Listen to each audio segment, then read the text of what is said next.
Okay, welcome back then to Game Designer Plays Danganronpa. This is part 2. I'm gonna just pick up from where I left off. I just kind of shot away and had a bit of a bite and some water to drink because I've been doing a lot of talking. So as I say, I'm going to try to play through the first iteration or first instance of the main game's loop here in Chapter 1 of this game. So up until this point it's been kind of a little bit of a long-winded prologue, but I'm afraid it's not going to make that much sense to try to analyze this game to any extent without actually having gone through the intro first of all.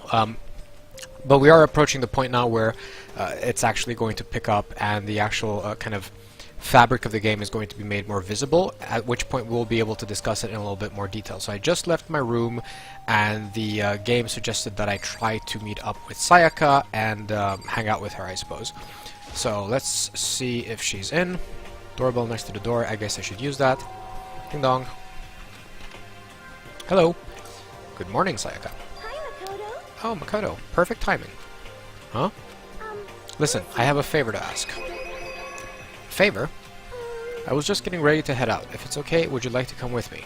Maybe we could talk. Yeah, sure. Where, are you headed? I've been thinking that there might be something around here I could use for self-defense. Self-defense? Well, I mean, whoever's keeping us here could show up and attack us at any time. You never know. Whoever trapped us here. Whoever presented us with rules for murdering each other. Whoever put us in this insane position. She's right. We never know when they might attack. So I just want to be able to protect myself no matter what happens. Weapon to protect yourself. Well, now that I think about it, that display case in the gym entryway had a bunch of stuff. Maybe. Oh, the gym? Okay, let's go. Again?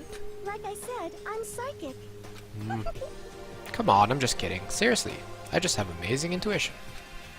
Am I really so easy to predict? Anyway, we should head to the gym.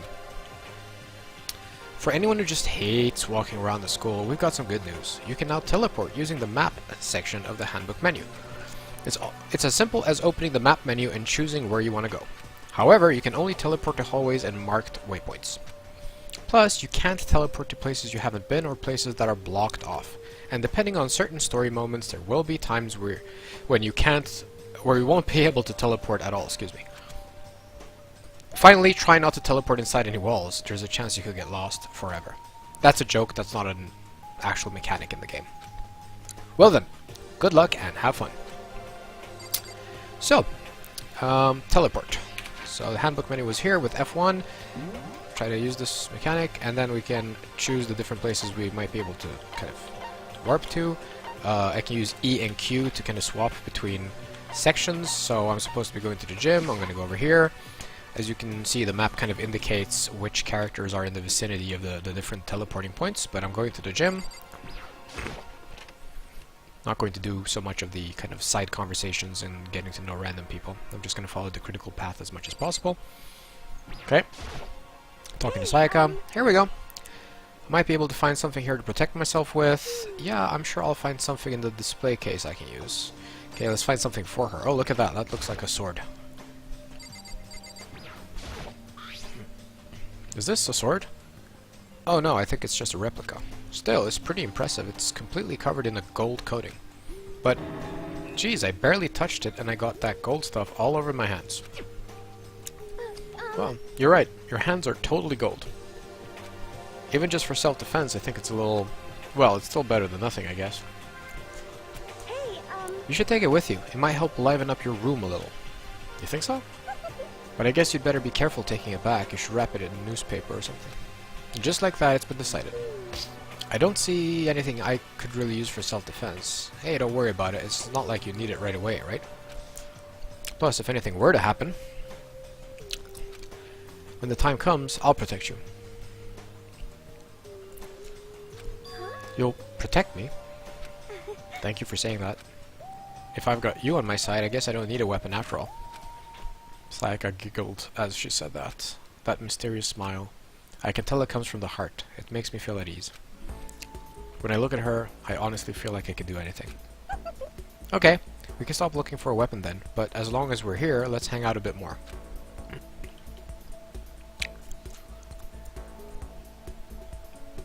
Okay. I know I said I wanted to talk to you, but now that we're here, I don't really know what to talk about. And I was the one who invited you to come with me, too. Sorry. It's okay. I mean, if there's nothing to talk about, then we can just not talk, right? Huh? You don't have to force yourself to talk. We can just, I don't know, stare off into space or whatever. Stare off into space. Oh, but you're probably super bored, just standing around doing nothing. No, it's not that it's boring, it's just... I've never really done it before. I don't have a lot of time sorry, I don't have a lot of time to just do nothing. Guess that makes sense. Not a normal high school student like me, you got tons of stuff to do every day. Hey, this is kind of out of nowhere, but Makoto, do you have a dream? Well, what about you, Sayaka? Oh, that's a dodge. What's your dream? I'd love to hear. My dream is, I've always wanted to be a star, as long as I can remember. I grew up without a mother, you know. And my dad worked really late every night. I was always home alone. I was just a kid, you know, so I was really lonely. But all that changed when I saw a pop star on TV for the first time. She was so pretty, like a princess, and she could sing and dance, but more than anything else, there was her smile. Looking at her smile, I could feel my loneliness melting away. I decided that's what I wanted to be someday. I wanted to give that kind of encouragement to others. Eventually, that became my dream. That's so amazing, though. You were able to actually fulfill your lifelong dream. Honestly, it's really incredible. I did whatever it took to reach that dream. I mean it, even some things that weren't so pleasant. Huh? You see. I honestly believe that as long as you kept chasing your dreams, someday they had to come true. But to do that, you can't take your eyes off your dream, not even for a second. Even if sometimes it's a bad dream, whether you're awake, whether you're asleep. To make your dream a reality, you have to keep your gaze fixed on it no matter what. In that world, if you lose focus for even a split second, you get left behind. You have to keep on swimming against the current without even taking time to breathe. That's the kind of world my dream lives in. Is it really that tough? Is it not fun at all? Oh no! Oh no, don't get the wrong idea. It's super fun. But that's exactly what scares me. Huh? I enjoy every single day I wake up and get to do what I do. Everyone in our group is amazing. We're rivals in a way, but they all mean so much to me. We've been performing together since we were young, so they're all like family to me. Without them, I would have given up on my dream a long time ago. To work together and fulfill our dreams together has brought me so much happiness. But that's why... But that's the thing that scares me the most. If the world gets tired of us, then what happens? What happens to us? Then the dream dies, those wonderful days come to an end, and everyone goes their separate ways. Sayaka. She's trembling. She must be terrified. She worked so hard, sacrificed so much to get where she is. She must be terrified of losing it. You see. So that's the reason I decided to come to Hope's Peak. Huh? What do you mean? Well, they say if you graduate from here, success is basically guaranteed. Which means I could keep performing with my best friends forever and ever. At least that's what I thought. I really did believe that, but now we're trapped here with no way out. They're probably waiting for me. While I'm in here, the world out there is forgetting about me. Minute by minute, we're all disappearing. But still. Sayaka? I can't afford to be stuck in here. That was the first time I heard her cry out from deep within herself. She sounds desperate. But I can understand why she'd feel that way. Trapped here this way, the dream she put so much effort into is on the verge of disappearing forever. And that isn't something that can be fixed with a few kind words. The weight she's carrying, I can't even imagine it. Sorry. I'm sorry, I didn't mean to complain. Kinda killed the mood, huh? No, not at all. Sorry. Really sorry.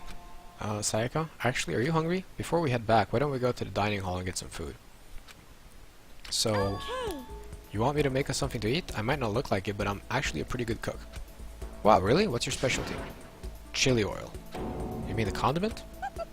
Just kidding. She burst out laughing. Her earlier mood disappeared, replaced by the bright smile I'd quickly grown used to. But how did it happen so fast? It was almost like a mask, like some kind of neutral expression. Quick aside, I mean, there are, like 15 other characters? Or like 14 minus myself? I'm not sure. But there's a bunch of other characters around that we could be interacting with. We're focusing a lot on my relationship to Sayaka at the moment. And if I were the skeptical kind or the suspicious kind, I'd assume that was a dead giveaway of something, right? Because we're not really giving a lot of focus to the relationships my character has with the other characters, so maybe something's going to happen in the immediate future that involves Sayaka. And you're going to be seeing a lot of that throughout the game where, like in between cases, if you can call them that, not to spoil too much, but there's going to be a lot of focus on characters that will eventually turn out to be very important one way or another in the immediate term, right? So these are kind of like prologues to something else that's going to happen, and they've been kind of drip feeding us a bunch of interesting information that we don't know right now is significant, but that will prove very significant quite shortly. Anyway, we headed to the dining hall to get something to eat before returning to our rooms.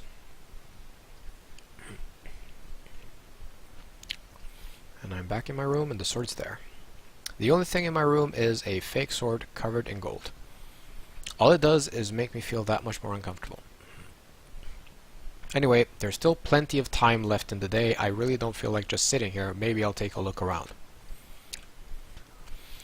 You're about to have your first experience with free time. Would you like to hear more?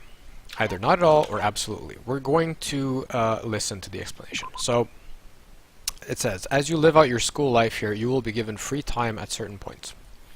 During your free time, you can spend time with your fellow classmates to deepen your friendships. You can also give them presents, which can potentially give them an even better impression of you. You can get these presents from the Mono Mono machine in the school store. Come by early and often. At certain points, you'll witness intimate events, and new info will be added to each person's report card. These events can also open up new skills, which will prove useful as everything plays out. We strongly encourage you to develop and deepen as many friendships as you can. So, yeah, these are mechanics we've seen in other games, right? Games like the aforementioned Persona games from Atlus. Also keep in mind that when you talk with a classmate, time will pass. When you're finished, you will automatically return to your room. So that's an interesting little thing. So you kind of do things with classmates, and then eventually you get sent back to your room. Why do they do this? Well, it's because they want to make sure that you're always starting from the same starting position and ending in the same starting position, so to speak, between these different things. And it's because you can kind of do them out of order. They put you in the room so they can basically shuffle around the positions and various other things in the world outside your room, right? So you're forced back into your room, and then stuff happens outside your room, and then you're allowed to go out again. That's the short explanation. After a certain amount of time passes, your free time will come to an end and the story will progress. Mind you, when they talk about free time coming to an end, time in this game is once again action points. It's not actual real time, it's action points. It's a sort of abstracted resource that you can spend. Okay? If you'd prefer not to engage in free time, you can always choose to simply go to sleep to skip it. We wouldn't recommend this approach, but if you absolutely must press forward with the story, then... Anyway, why don't you try it out by spending some time with Miss Sayaka Maizono? She's the ideal partner to begin with, don't you think? I would agree. She absolutely is. The only issue I have is that I've actually played the game before, so I'm going to try to interact with other characters this time, just because that's how I want to spend my time this time, because I did exactly as the game told me last time, so...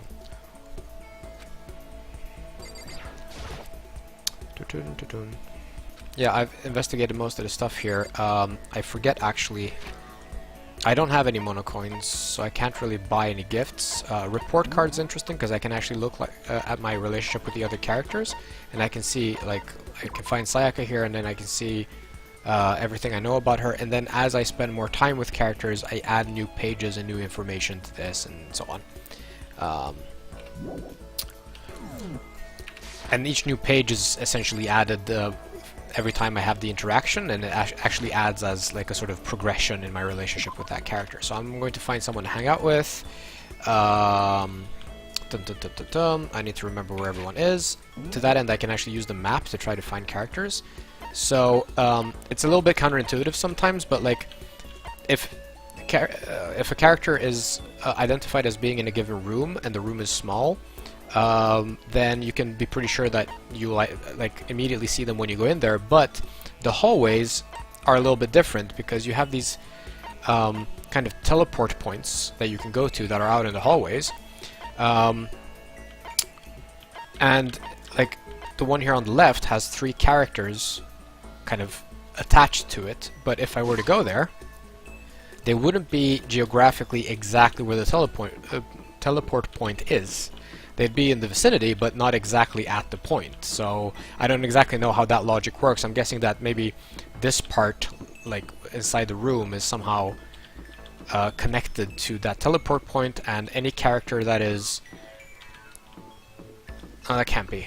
Well, there's some sort of like trigger on the ground, some sort of area that's identified as being attached to that teleport point, because otherwise, if it would be closer, however it's measured, to the other teleport point, then obviously their portraits would have to kind of show up there. So let's talk to this Junko lady. Getting stuck in here is like totally disgusting. I want to get out of here. Oh, I'm not allowed to talk to her? Maybe not. What about this guy? Maybe they forced me to hang out with Sayaka for the first one. Yeah, that they do. Okay.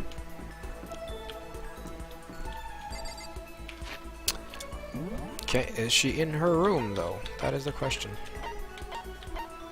It does seem like she's there, yes. Press the doorbell. So anxious, really afraid. Should I talk to Sayaka for a while? Go see who else is around. Okay, if I do that, now can I hang out with these other people?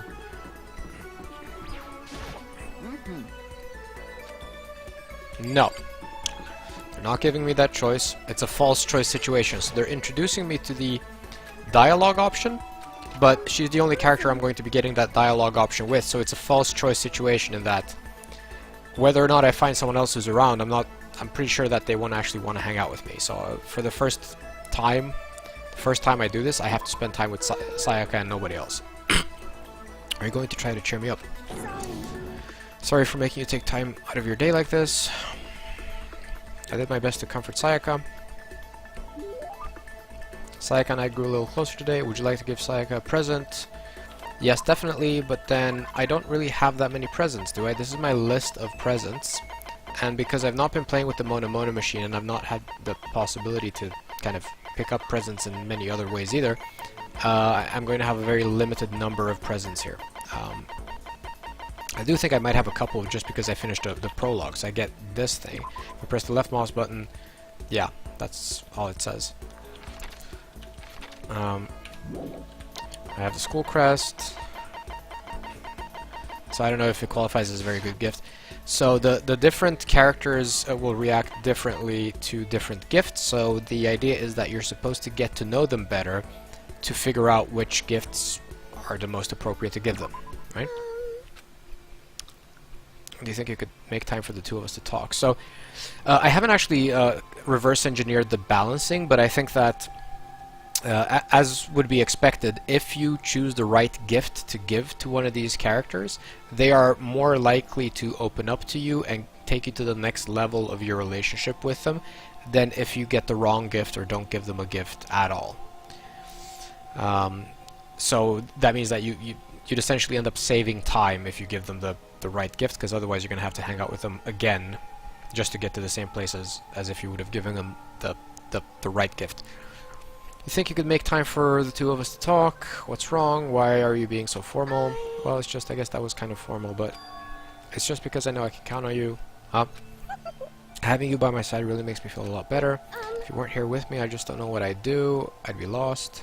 But that's why... I hate that we have to meet again under such awful conditions, but I'm relieved you're with me. Sayaka, standing here face to face and hearing her say that, it's nice but kind of embarrassing at the same time. I know how you feel. You being here is what saved me. Really? Thank you for the flattery. That smile. That mysterious smile that softens my heart. I really wasn't flattering her. That smile saved me. But it's kind of strange, you know? I never thought I'd get a chance to really talk to you like this. All through middle school, you never talked to me. In fact, you never even looked at me. It's because you were like a celebrity. I couldn't just go around staring at you. Wait, how do you know I never looked at you? Hey, Because I looked at you all the time. Huh? I was always looking for an opportunity to talk to you. You wanted to talk to me? But... Since I always had so many people around me, we ended up graduating without saying a word. That was one of my biggest regrets. But why me? Do you remember during our first year of junior high that huge bird wandered into the school pond? Actually, now that I think about it, I do sort of remember something like that. It was like out of a fairy tale. The turtle once every million years, that bird once every 1,000. A huge bird wandered into the school pond during our first year of junior high. I think it might have been... Now, I have no no way whatsoever of knowing what it might be, but I'm just gonna wing it and try one. Was it a crane? Yes, it was a crane. It was a crane. It just walked right into the pond. Okay. That's right, that's what it was. It was so big, the teacher had no idea what to do. But you led it into the forest behind the school. You helped it find its way out. Well, only because I was already in charge of taking care of the animals at school, they made me do it. You see, I should have said thank you then, but is it okay if I do it now? Thank me? I'm that crane, you see. I've come to return the favor. Here, let me make you a cloak. Yeah, just kidding. Yeah, I kind of figured. But Honestly though, I was so impressed, that's why I always wanted to talk to you, even just once. I never imagined this would be how I got my chance. Yeah, if we've met again at a train station somewhere downtown, that'd make for a nice dramatic reunion. But instead, it's this weird school. Maybe, but still. I'm sure you'll help me find my way out. Just like that crane. You'll save me. you see, It's just intuition, I know, but I still believe it. I'm going to save her? I'll do my best, I promise that. I'll make sure it's more than just intuition. If there's anything I can do, I'm going to do it. I believe in you. Besides, my intuition always turns out to be right. like I said, Because I'm psychic. Yeah. Kidding, kidding. She laughed out loud as she said it. The closer we get, the stronger that smile of hers makes me. I was glad to feel that way. Sayaka's report card has been updated based on your experience with her. You just unlocked the skill Melodious Voice. Give yourself a pat on the back. You've earned it. The skill stuff is going to make sense later, but that's a reward, obviously, for interacting. And once we were all done, I headed back to my room for a little while.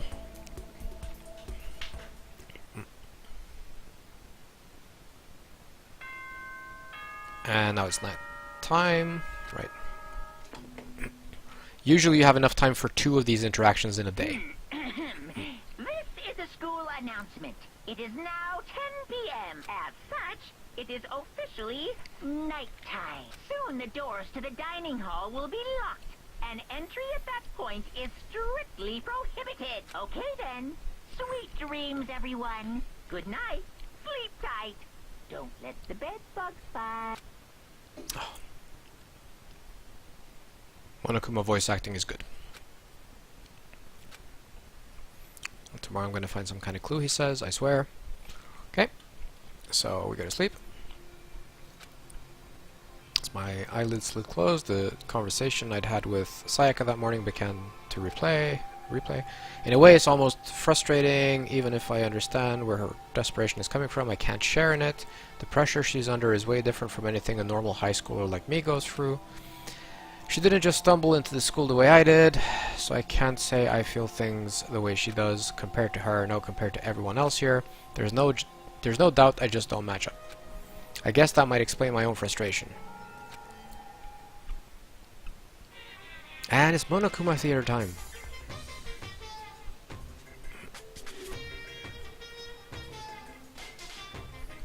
I'm sure that you've noticed the killing game has begun, but there's still room for a little laughter.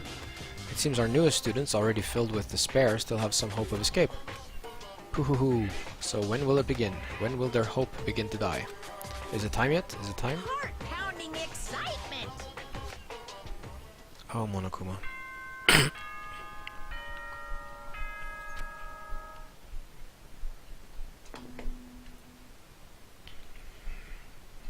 Good morning, everyone. It is now 7 a.m. and nighttime is officially over. Time to rise and shine. Get ready to greet another beautiful day. Okay, morning has come. What should I do today? So we're back to free time, and this time I hope it's proper free. I'll leave the area. Let's see if we can find someone else to hang out with. Okay, we have that guy over there. That's cool. There's Sayaka. I want to hang out with that fashionista lady. There's Toko. She's in the room. And who else is there to talk to? There's that guy.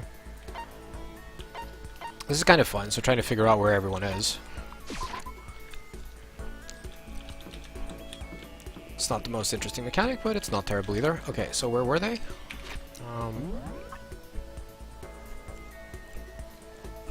Right, So they should be in the AV room, I think. I think this is this one. Yay, AV room!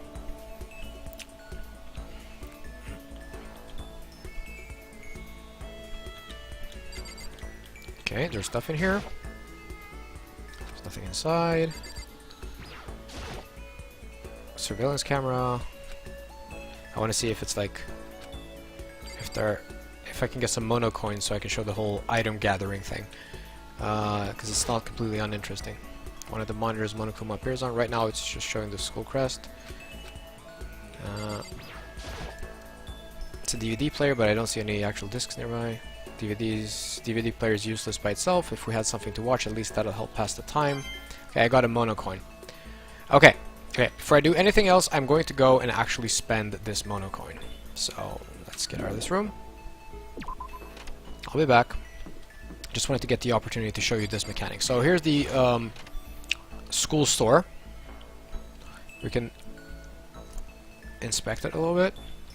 See if we find anything interesting. There's the Monomall thing. A vending machine. I guess this must be the school store then. Though the vending machine doesn't do anything. Definitely the school store. Japanese Western blend. More like a cluttered antique store. Get more coins.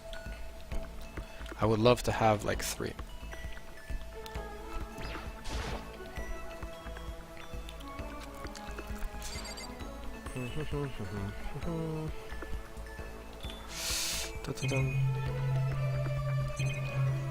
Yeah, okay, let's just jump straight into the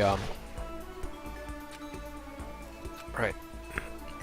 The almighty Mono machine. Okay. This is pretty simple. So this is the Mono machine. It's pretty straightforward how it works. What happens is I get to put coins in, and then I kind of turn the knob, and then I get one of these balls out, and these balls are going to kind of contain presents. Pretty straightforward, right? And these are the presents that we've spoken about before, and I can use them to kind of make friends. So you guys know what I'm talking about, right? Hello, Love Disney 1996V. There's a certain twist to this, but I'll show you only after we've done the first roll. So I'm going to put a coin in, and then I'm going to push the button, and something came out. Okay, so I got an item. We're going to check out what that item is in a bit. Now, if you look in the bottom right of the screen, you see that it says repeat percentage 1.09. What that means is this. If we go to my gifts, let's see if we can find that thing that we found. Sorry, this takes a while. Let's see if I can find it. Where is it? Okay, blueberry perfume. This is what I got last time around, right? So the thing is, as this list gets populated, as I find more and more gifts and get them through other ways, the repeat percentage is going to go up, because basically the repeat percentage is based on how many of the gifts I already have, right? So as I collect more and more gifts, except for the ones that I get for special events or whatever, as I collect more and more gifts, the repeat percentage goes up, and the repeat percentage is the likelihood that I'm going to get something that I've already gotten once, right? Now, if I put 1 coin in, that's going to stay the same, and the problem is I only have 1 coin, so I can't really illustrate what happens if I put in more coins, but I can put in multiple coins to lower the repeat percentage. So I can basically buy myself a better probability of getting an item that I haven't gotten before. Sounds good, right? But the problem is, in this game, and even more so in the sequel, it is extremely poorly balanced. By that I mean, I think that I have to put in 1 coin to have the repeat percentage drop by like 1 percentage point or something like that, or actually less than 1 percentage point.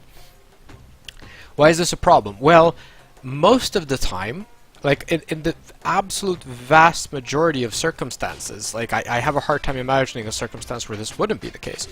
It actually makes more sense to keep rolling 1 coin at a time than to put multiple coins in.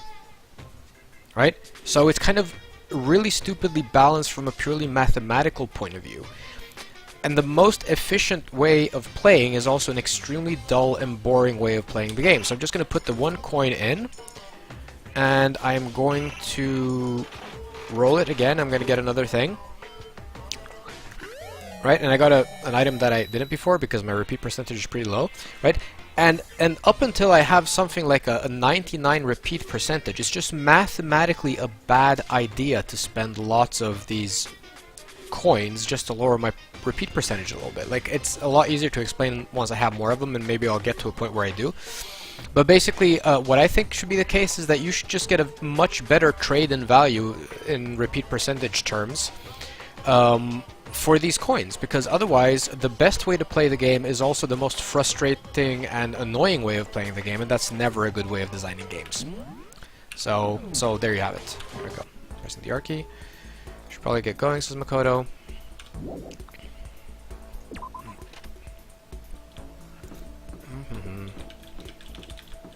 Okay, where were we going? Alright, the AV room.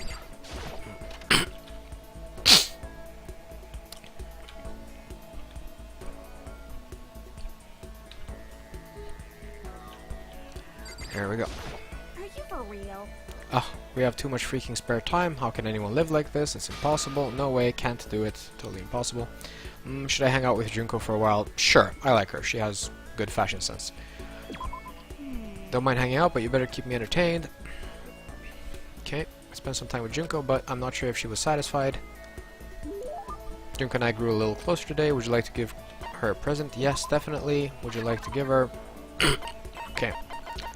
I'm not really sure that any of these things are going to interest her. Torneco's pants. What are these?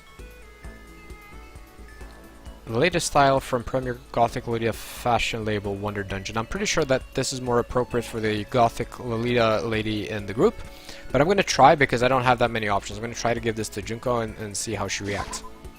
For real? Oh, yeah, okay, she quite liked that one. Yeah, you can hear with the sound cue and obviously the dialogue, so... Damn, Makoto, you got some pretty good taste there. Does she mean she liked it? Does that mean she liked it? Listen, I just want to make this clear right up front. Don't get the wrong idea about any of this, okay? Huh? What do you mean? Yeah. I mean, I hope you're not expecting anything from me. Yeah. Gotta keep my virtue safe, you know? Huh? Wait, you mean... No, I'm not expecting anything like that. Come on. I figured you're not that kind of guy, right? Looking at you, I totally get Omega male vibe. Yeah. But still, they say even the tamest guy can turn into a wild animal, so I figured I'd say it anyway. A wild animal? Don't ask me why, but I seem to attract guys like that. It's probably because she's so, flashy. They call me up super late at night, all like, hey, let's hang, like I don't know what that means. Let's hang sounds so simple. But why super late at night, and why is Junko seem annoyed at it? Why super late at night, and why is Junko seem annoyed at it? I'm not really sure. I don't know what this dialogue means. I just mean hanging out. Oh, did you just come to a decision or something? Oh, forget it. Anyway, so we all get together, but the whole group's full of dumbasses. Keeping creepos like that away is like a full-time job, you know? Yeah, it must be tough. I mean, you're a model and all, so you must be really popular. Wow, Makoto, you actually get it. You do get it, right? You totally get me. I do? Totally. Listen, maybe I can introduce you to some of my friends sometime. So what's your type? You're super passive, right? So you need an aggressive girl. For real? Yeah, I think that'll be good for you. Someone who will go after you and knock you up. No, I don't really... Yeah. I'll find the perfect girl for you as soon as we get out of here. I hope you're as excited as I am. Okay then. Junko seemed really excited as she walked away. I don't really get it, but I guess she likes hanging out with me. Oh, so there. Your maximum number of skill points has increased. Hey, look at you go. All this stuff is going to make sense later. Once we were all done, I headed back to my room for a little while.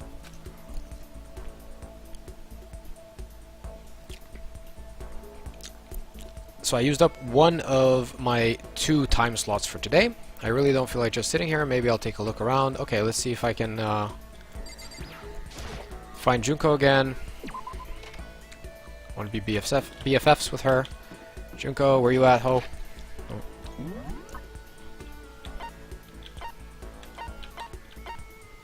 Yay! She seems to be doing laundry. I'm not sure if it's creepy to go up to a lady who's doing laundry. Don't know her very well.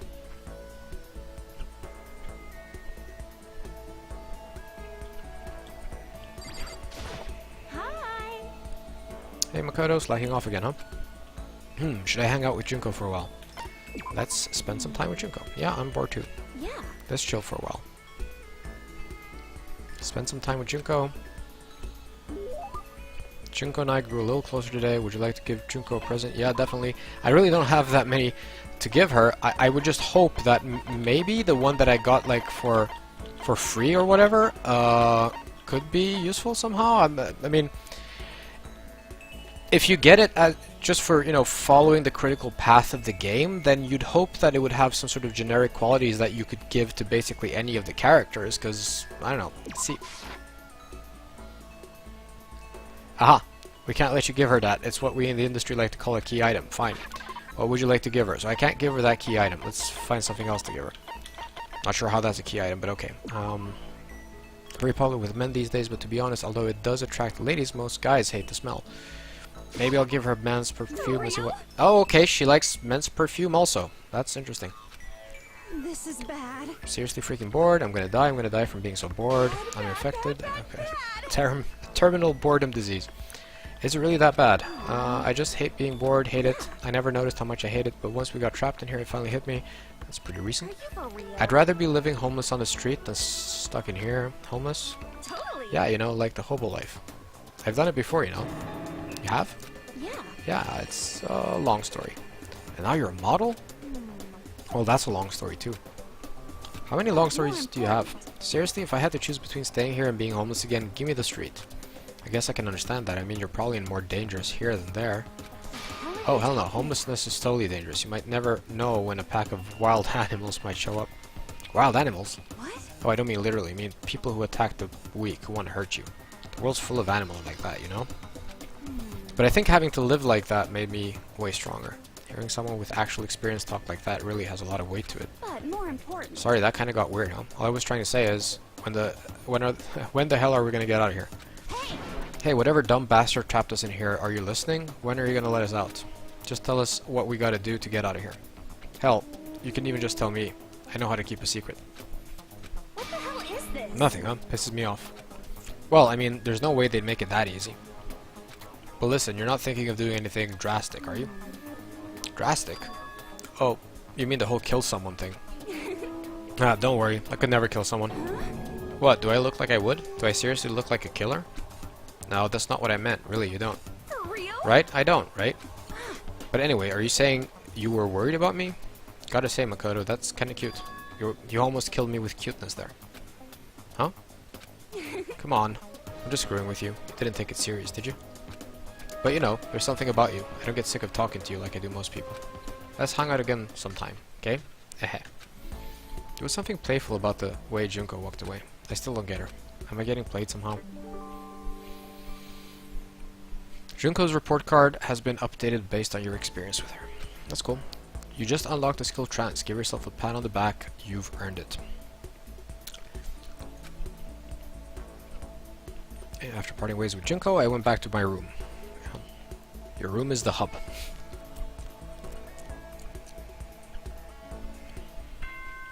Oh. And here we go. It's nighttime again.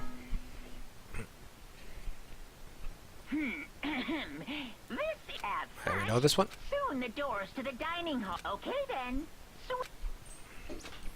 Sweet dreams, etc. Third day has already come to an end. When will I know when are we gonna get out of here?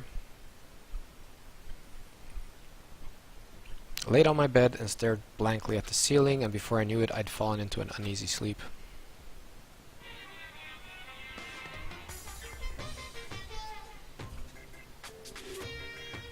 I need an immediate, fast-acting pick-me-up. If it doesn't act now, it's the same as giving in to regret. What do you think guides the world? Speed, of course. That's why Formula 1 drivers are so popular. Any idiot can accomplish something if they take it slow. Even a human piece of excrement could create a masterpiece if they spent their entire life on it. Someone who does things in a timely fashion is both wise and admirable. Well, I'd agree with you. Straight is better than a curve or an angle. Freestyle is better than the backstroke or the breaststroke. Drive-through is better than sit-down. A Sunday comic artist is smarter than a graphic novelist. What I'm saying is, speed is the gold standard of the standard world. Which is why I said I need that pick-me-up.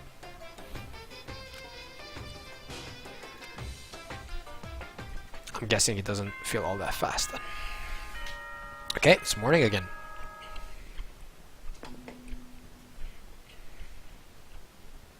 Good morning, everyone. Get ready. Okay, so next day. Another night of restless sleep. Day after day I can feel the fatigue piling up. As soon as the thought had crossed my mind, ding dong, sound of a doorbell forces its way into my room. Interesting. Okay, someone's at the door. When that happens, obviously the critical path is to open the door. Fantastic morning, isn't it? Taka. Now then, if you'll pardon the interruption, without waiting for a reply, Taka barged into my room. So I guess I have to talk to him, because if I just leave, I don't think I'm going to get out of this so easily. I better just talk to Taka. So I have to speak to him. What's up, Taka? No matter how intensely the stormy seas may batter me, I will not fall as long as my feet are firmly planted. Look at that. You agree, right? I'm not sure I understand. And if you can't do it alone, just find someone to support you and you can support them back. That's how you can overcome any storm. I was thinking about it last night and I decided we all need to really come together. And that was when I realized every morning from now on, after the morning announcement, everyone should have breakfast together. Quiet down and listen. And now is the beginning of that fateful day. Please head to the dining hall at your earliest convenience. Got it. That's all for now. I have to go let everyone else know the good news. Taka didn't even wait for a reply. He turned and left before I could say a thing. Well, I guess I'd better head to the dining hall. So, I have a thing that I absolutely have to do. But the game is not going to progress, but I'm allowed to kind of do it at my own pace, but nothing's going to happen until I go there. So I can kind of do the incidental conversations. I meet someone random in the hallway and have a chat with them, but it's all just for flavor. There we go. She's nervous about something. Remains to be seen what.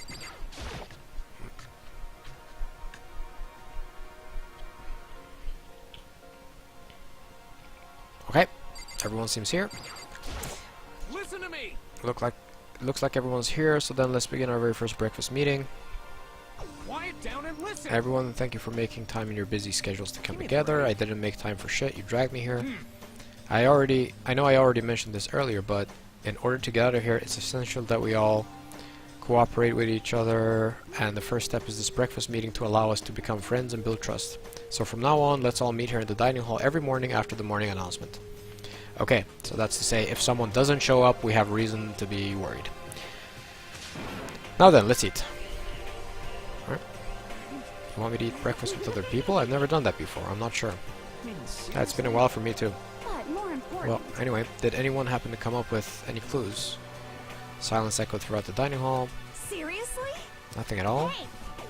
Anything. It can be about how to get out or who's doing this. Nobody has anything? Are you okay with this? You're going to die. Huh? Huh? Do you understand? If you can't stop yourself from showing weakness in front of others, you will die. Stop it! What the hell? Don't even freaking joke about that. I'm not joking. Adaptability is survivability. Did I not say so? So you'd better hurry up and adapt to your new life here. What the hell is this? Have you gone completely insane? Adapt to my new life here? Do you have any idea what you're saying? What? Yeah, sounds like the girl wants to live here.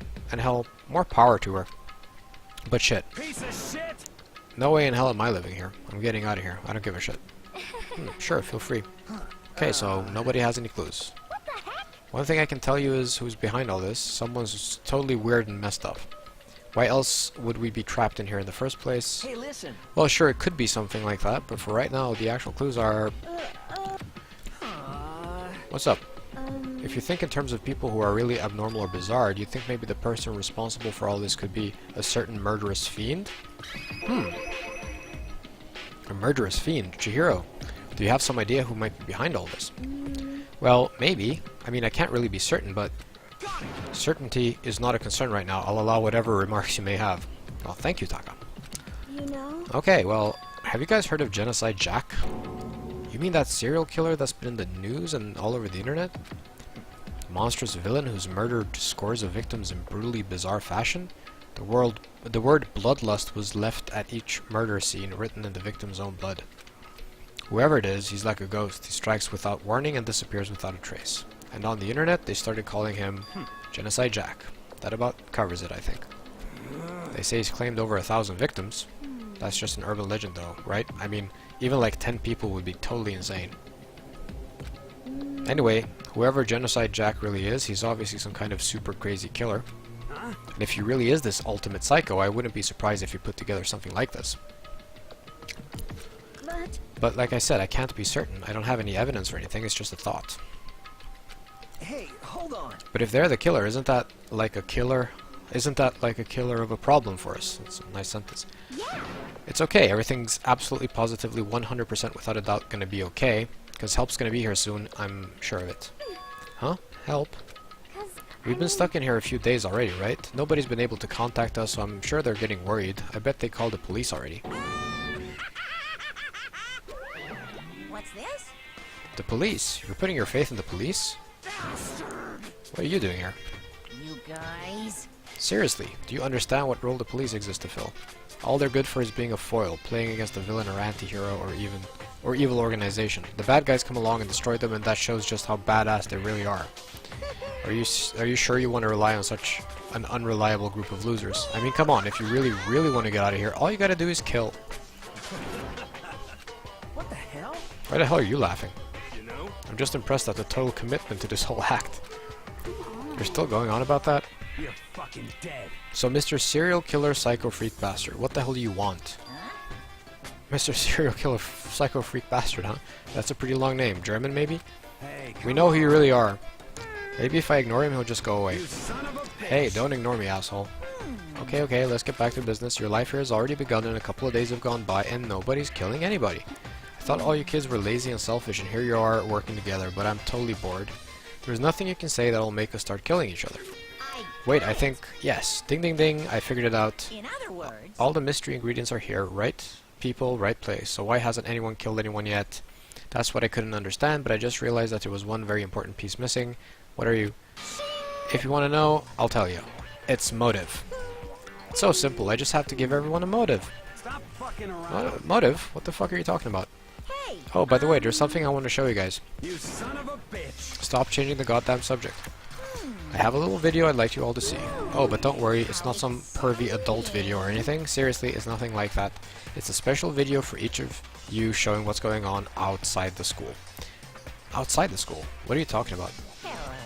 Oh, Master's so impatient today. Why don't you just watch it and find out? Here in the school, there's a specific place you can go that has everything you need to watch the video. Correct. Good, then we can go watch the video right now. But before we do that, I'd like to know, what are you? Why would you do something like this? What do you want from us? What do I want from you? Well, if you must know. Despair. That's all. Well now. If you want to know more than that, you'll have to figure it out for yourselves. Do whatever you need to uncover the mystery hidden within the school. I won't try and stop you. Because to be honest, it's entertaining as heck watching you guys search so desperately for answers. So I guess I want amusement from you too. He's gone. And once again, he left before we could find out anything useful. Is that right? Really, I think we learned something very useful. He has no intention of standing in the way of our pursuit of the truth. Interesting. However, Perhaps, but what about the video he mentioned? I'm very curious to see what's on it. that's true. Same here. Okay, so Mondo started glancing around the dining hall. But when his gaze landed on me, he stopped. Hell yeah. Hey, Makoto, check this out for us, would you? Huh? Why me? Yo, Because you're closest to the door. That's the rule, right? Rule? Jesus. Hey. Piece of shit. Hey, Stop fucking you see how around. passionately I'm begging you? What's the big deal? Just take it out. Just check it out real quick. Yeah, or maybe you'll punch me again. Okay, I guess I'll get going then. Hell yeah. Awesome, thanks. I owe you one. Hey, If Makoto's going, I'm going with him. It's not safe to walk around this place alone. Yo, Sure thing. Then we're counting on the both of you. If anything happens, just yell and I'll come running. Yeah, something tells me that's not what's gonna happen. I can't decide if Mondo is totally dependable or completely terrible. Yeah, I'd have to say he's kind of both. He's not exactly a bad person, but I definitely can't say he's a good person either.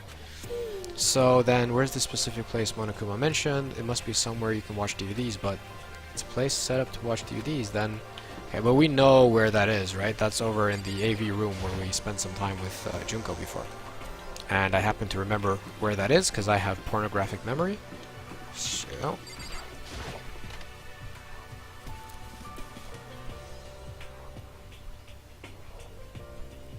there we go, we're in the AV room, and we look inside the box. Hey, there was not something inside the box before, and now there is something inside the box. It's a bunch of DVDs, and each one has a label on it with someone's name. This must be the video for each of us, he mentioned. I'd better go tell everyone. Okay, she just ran off. I didn't follow after her, I just stood right there where I was. The DVDs in front of me have robbed me of all awareness. I was rooted in place. I think I see something. Discover box. Okay, so I guess I'm holding the DVDs right now. Next to the monitor is a high-end DVD player. It'll probably play those DVDs no problem. Maybe I'll just watch mine real quick before everyone else gets here. So this is really messed up. I mean, I think the best thing is if this is a box full of DVDs that are meant to provide motive to kill each other, I think the best thing would be if everyone watched everyone's DVDs together, right? People watching these on their own without the other people around and then probably keeping the content secret, it's not going to end well for anyone. Oh well. Right, so we're watching mine, sat down and stared intently at the darkened screen, and then... I yelled out without realizing it, and my heart started racing, because what I saw on that monitor was my family. You getting picked to attend Hope's Peak Academy is like a dream come true. Make sure you do your best. I'm so proud of you, son. But remember, don't push yourself too hard. Are you really watching us, Makoto? Good luck, okay?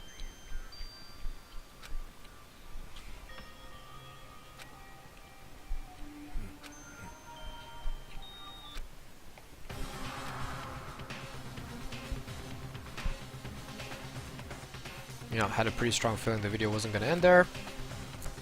And then I hated having that feeling, but it turned out I was absolutely right.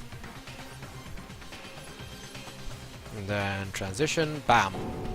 Okay, looks like something blew up. This time I couldn't even make a sound, my voice just died. Where'd everyone go? It looks like a war zone or something. As if in reply, a voice came floating out of the speakers. I recognized the voice, of course, it was him. Makoto Naegi, accepted into Hope's Peak Academy, and his family, who supported such a lucky boy. But it seems like something, oh boy, this is bad. What could have possibly happened to this family's well-being? That's a question. Look for the answer after graduation. Okay then. What's this? What happened to everyone? I started trembling. I could feel the fear and anger building inside me, like hot magma.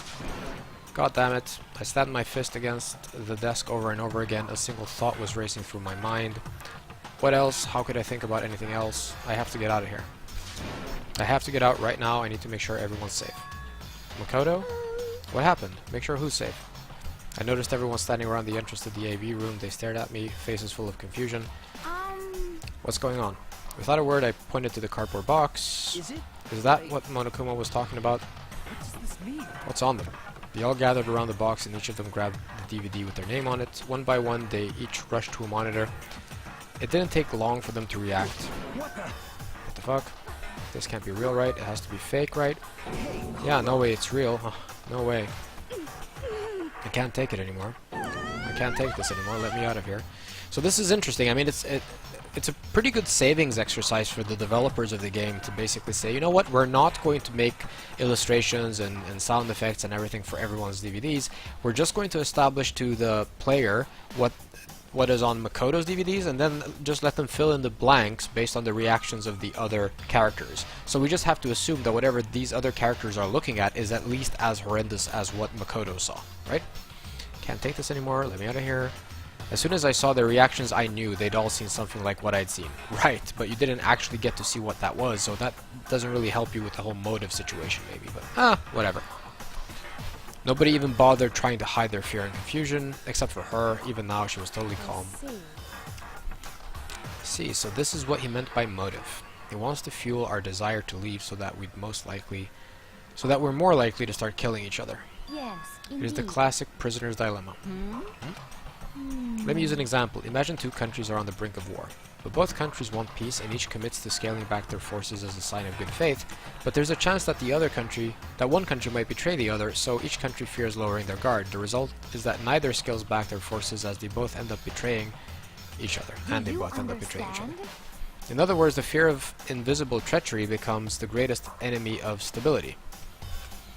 That kind of sounds like us right now. Everyone says they'll work together, but in our hearts, we're all afraid that someone might betray us. Don't put those awful thoughts in our head. That's exactly what they want us to do. You can say that, but maybe you're thinking that once everyone drops their guard, you can just... What? This is exactly what Monokuma, or whoever's behind this, wants. They want us to fight, don't you see? Yeah, you're right. We all need to calm down. Okay then, maybe we should start by just talking. Maybe if we just talk about what we saw, that'll help get everything out of our system. Besides, I think we're all super curious, right? I wonder what was in everyone's videos. I'd be lying if I said I wasn't curious. Hey, Sayaka. What was in your video, Sayaka? What's your problem? What's wrong? Just hurry up and tell us. Sayaka? I gently placed my hand on her shoulder. Stop it, she says. She pushed my hand away and suddenly ran off. Sayaka, let her go. I can't do that. I have to go make sure she's okay. I hate romantic comedies like this. I don't care what happens to her personally. What? That's because you're totally thoughtless. I'm really worried. Then why don't you go do whatever you think you have to? We don't all have to stick around together, right? I hope you are well. Speaking of which, I have my own things to take care of. Goodbye. Everyone went their separate ways, but I don't have time to worry about them right now. I have to go find Sayaka. Okay then. Let's leave. Where could she have gone? She can't have gone far. I should check around the school. Okay then. I forget where she went. I'm wondering if she went like to the gym or something.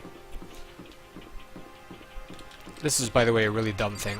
It's like the game's developers are moralizing even though this is really the wrong context to do this. Oh, it's a girl's bathroom, I can't go in. Okay, so what if there's some sort of clue in there that... Nope, no, you do not go into the girl's bathroom because that's just how it is. Okay then. Sayaka? No, it's Junko. Did you find her maybe? But more important. Can't say I'm not curious. Really? Right, I can totally tell, but does that mean you're gonna tell me what was in yours? Who knows? It all depends what kind of mood I'm in, you know? I don't think she's gonna tell me. Where is Sayaka? I forget. She wasn't there.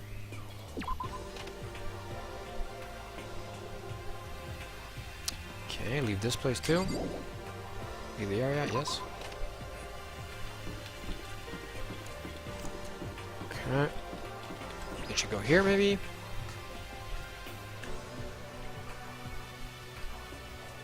Nope.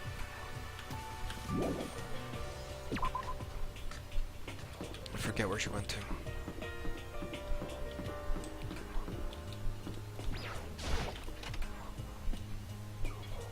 Is she in one of the classrooms? Yeah, there she is. Hello! I found her in one corner of an empty classroom. She was sitting in a chair, hands on her knees, staring absently at the floor. She looked like maybe she was upset or angry or... no. She didn't have any expression at all. There was nothing on her face that you could call emotion. It was as if her original mask had been stripped away. Sayaka, are you okay? Yeah, I'm fine. Actually, no. How could I possibly be fine? What did we do to end up like this? Why are they doing such terrible things to us? I want out. Let me out of here right now. Sayaka, calm down. As she thrashed around, I grabbed her by the shoulders. I understand. I know how you feel right now when I think what might have happened to my family, but no more than ever, we have to stay calm. This is exactly what they want. They want us to lose our composure and stop thinking rationally. Think about it. Those videos have to be fake, because if those things really had happened, people out there would be in an uproar. Our families, the police, everyone. Right? So let's just calm down, okay? Otherwise, we've already lost. I knew I was trying to convince myself just as much as her. I kept repeating those words to myself to clear away the images that had been burned into my brain. Be calm, okay? Just be calm. As long as we work together, I'm sure we can find some way out of here. And help might even come before that. But what if there isn't a way out? What if help never comes? If that happens, then I'll get you out of here myself, no matter what it takes. When I said that, I paused. I had no idea what had come over me. Sayaka? Please, help me. Why? Why is this happening to me? To kill or be killed? I just can't take this anymore. Sayaka. Finally, she raised her face up from my chest. She looked at me with those big, wet eyes of hers. Makoto. Can I believe what you said? Huh? That you'll help me get out? No matter what it takes? Absolutely. Makoto. Kodo, you're the only one I can trust, so please. No matter what happens, please always be there for me. I need you on my side. Huh? Of course I'll be there for you. No matter what, I'm always on your side. I mean, you are my assistant after all. Makoto. Thank you. Hearing you say that, I feel like I can keep going. I can get through this as long as you're here with me. Because I'm your assistant. The smile I'd come to know so well returned to her face. It felt a little forced, but still, it was a huge improvement over how she was before. Hey! Hey! It's standing up! Oh, Makoto, it's standing up. By the way, Monokuma keeps making these really lewd jokes. What's standing up? Come on! Do you even have to ask? Your flagpole. Get the hell out of here. Just a minute. No, I want to join in. Damn it, well if you won't leave, then tell us what the hell is up with those videos. Ah, it's about to come out. It's gonna come. My pristine, pure white stuffing. My honest, innocent stuffing is about to come gushing out. I balled up my fist, took aim, and swung hard as I could. I never put so much energy into a single motion before in my life. I leaned back, channeling all my power, and let go with everything I had. Are you okay? If I hadn't avoided your punch, you would have just violated school regulations. But boy, are you slow. I could have downed $1,000 full-course dinner in the time it took for you to finish your swing. Your speed, agility, alertness, passion, boldness, sense of despair, antagonization, it's all lacking. And he's off. What the heck was that just now? They just wanted to mess with us. Well, for now, you want to just head back? Yeah.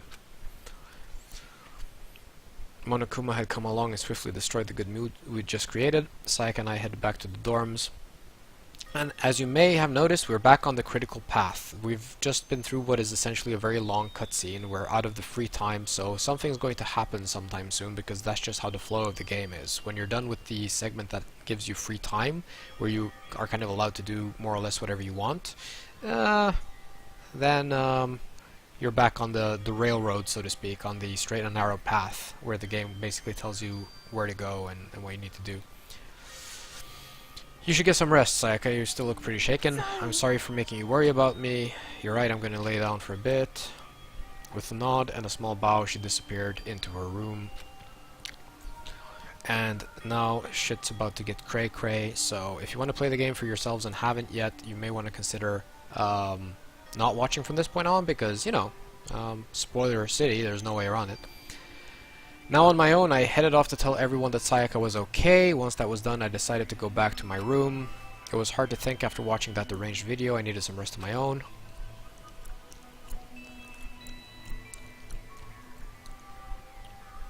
Jeez, seriously, what's going on here? There's just so many problems.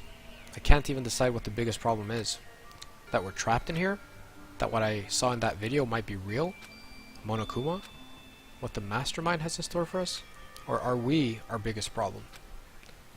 I want to get out of here, but I could never kill someone. Do the others all feel the same? Yeah, that's definitely the biggest problem right now.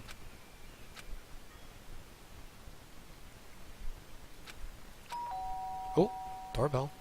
Huh? When I opened my eyes, they darted immediately to the clock. It's almost 10 o'clock. I fell asleep without even realizing it. Nighttime's about to start. So, how come someone's here?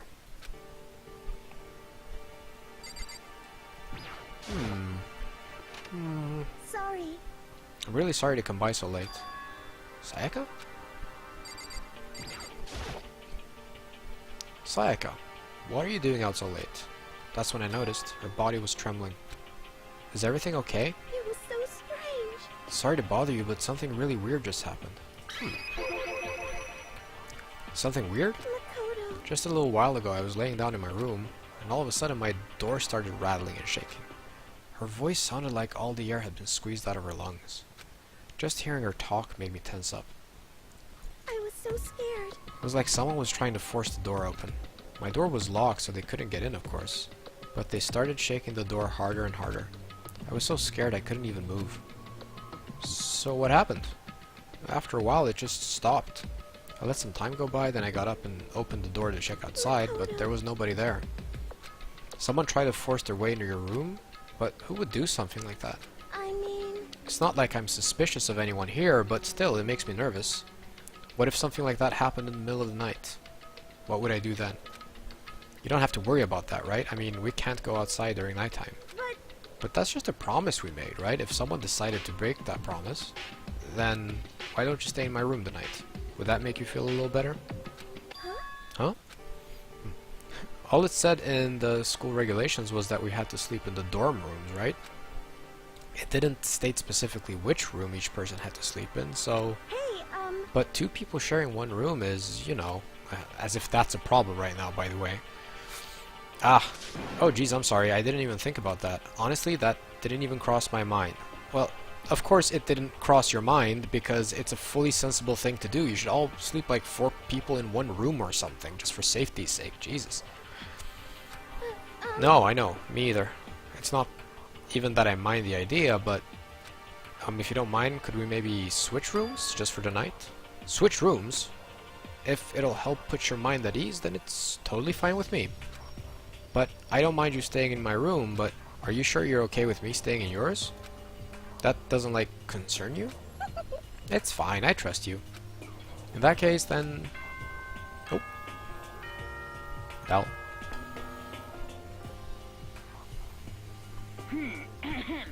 This is a school announcement. It is now 10 p.m. As such, it is officially nighttime. Soon the doors to the dining hall will be locked.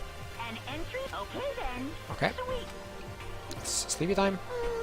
Oh man, it's already nighttime. Okay, so it's settled. I'll head to your room right now. Oh, if we're gonna trade rooms, we'd better trade keys too. Ah, that's right. We'll have to trade keys. Again? like I said, I'm psychic. Huh? Aren't you gonna say you were just kidding? What if I wasn't just kidding? Something resembling a smile had made its way to her face. Thank goodness. It looks like she's already started to get back to normal. Okay, we'd better trade keys then. Okay. Yep, let's do it. We exchanged keys, and when I looked back up at her again, there was another worried expression there. Makoto, please be careful. If someone comes to the door, don't open it no matter what. I won't. The same goes for you, Sayaka. No matter who it is, don't open your door for anyone. Even if I'm sure it's you, I absolutely won't open it. Otherwise, what's the point of even switching? Oh, by the way, just so you know, my bathroom door tends to get stuck. There's a little trick to opening it. You have to turn the knob, then lift up the door while you pull it out. Just do that and the door should open, no problem. Okay, but the showers don't work during nighttime anyway, right? Oh, that's right, I totally forgot. But I guess I might use it when I get up in the morning, so thank you. Okay, well, I better get going. See you tomorrow, Sayaka. Hey, Oh, and about what I said before. When I said I was psychic, it really was a joke. Honestly, I'm just very perceptive. Yeah, I know. Good night, then. See you in the morning. Sayaka gave me one last parting smile, and I headed off to my room. I looked around as soon as I got out into the hall. Everyone else's doors were closed. There was no sign of life. Good, there's nobody here. Making sure no one was around to spot me, I rushed into Sayaka's room.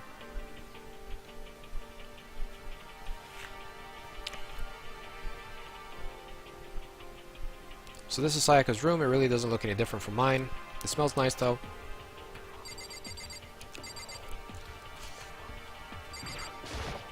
Does the bathroom work? Yeah, the girls' private bathrooms have locks on them. I'm a little reluctant to go in. What key would you use?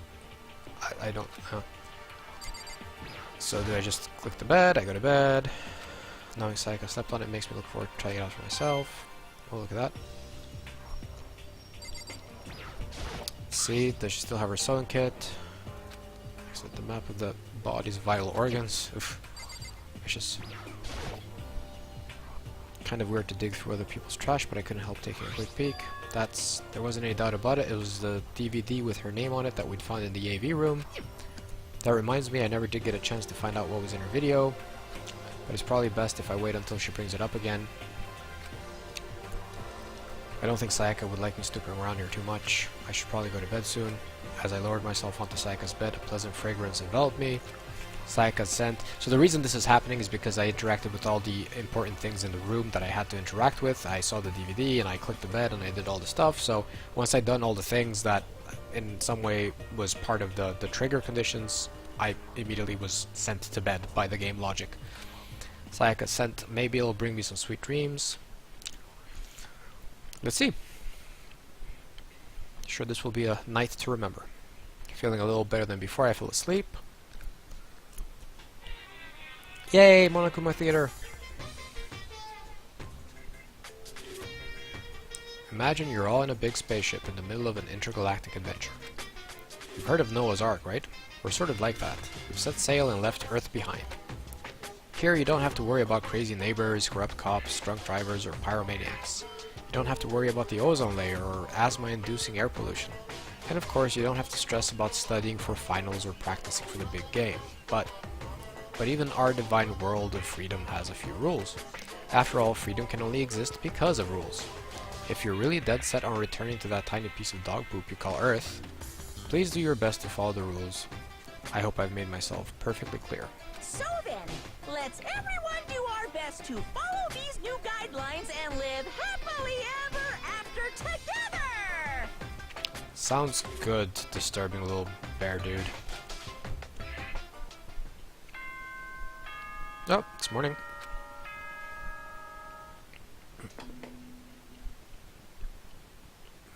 Good morning, everyone! It is now 7 a.m. and nighttime is over. Get ready to greet an... Oh, so it's morning. Okay, let's see. I hope everything went well this night. I sat up, still half asleep, and rubbed my eyes. Slowly, I pulled myself out of bed. I remembered I was in Sayaka's room. I just remembered I promised to eat breakfast with everyone else. I'd better get going. Okay. I left Sayaka's room and made my way toward the dining hall.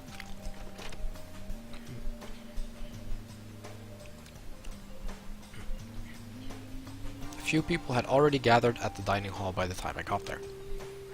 Hello, Makoto, and good morning. Can you believe it? I was the very first one here this morning. Good morning. Hey, Makoto. Morning. I suppose I'm early. I figured everyone who'd arrived on time could be considered model high schoolers, and the ones who showed up a little late... Yo. Sorry I'm late. My makeup just would not cooperate this morning. My apologies, ladies and gentlemen. My morning duty took a little longer than usual.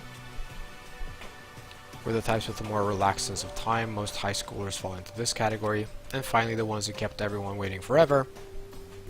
Indeed. I suppose I'm late. Good morning, everyone. My bad, my bad. Slept right through my alarm. What's What? your problem? Is it so awful to be late? Yo! I didn't oversleep, just so you know. Nope, got lost. I blame the Bermuda Triangle. Don't care about time or other people in general. They're the kind to move at their own pace. But regardless, everyone had arrived. At least that's how it was supposed to go. Wait, aren't we still missing some people? Yeah, Sayaka and Byakuya aren't here yet. I don't know about Byakuya, but I would definitely put Sayaka in the model high schooler category. So for her to be so late... What? What's going on? Did something happen? Yo. Hey man, have you seen Sayaka? Why would I have? I just came straight from my room to here. Did she forget about our breakfast promise? However, I got the sense she always has her stuff together. Listening to everyone talk like that, a small dark speck of unease rose up inside of me. That speck started to grow quickly. I need to go. I have to check on her. The words had barely left my lips before I flew into the hall. Where I headed first was my room, where I'd let Sayaka stay for a single night, where she was supposed to be safe. But over the course of that one night, the room had been completely transformed. What the hell? This is the replica sword I brought back for self-defense. It's been taken out of its sheath. More importantly, where's Sayaka? Okay, let's try to find her. She's not in here. Let's see if we can just find her. Maybe she's inside the bathroom. Let's check it out. I better check the bathroom. Let's take a look inside.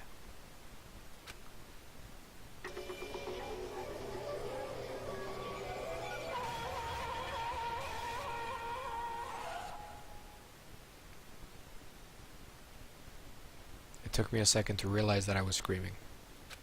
What I saw dug its way through my eyes and buried itself in my brain. And then, everything went black.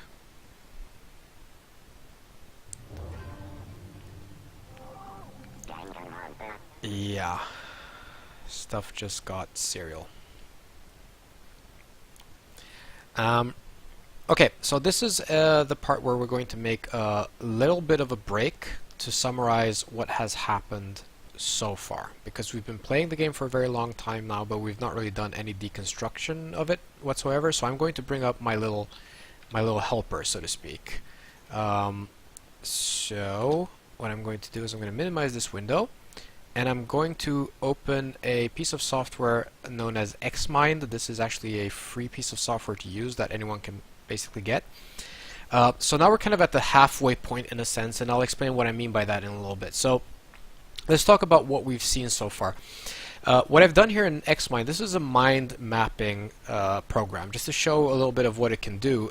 Like if you want, you can keep adding a basically arbitrary number of topics that can be nested inside other topics, where you can kind of keep track of various things.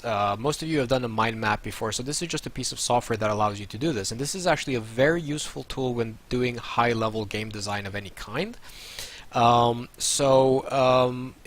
let's just look at the stuff that I prepared before even starting this game. And we're going to stick mostly to the stuff that we know something about at this point.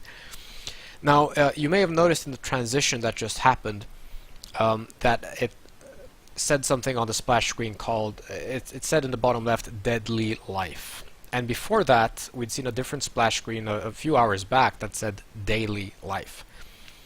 And both of these allude to the general game structure.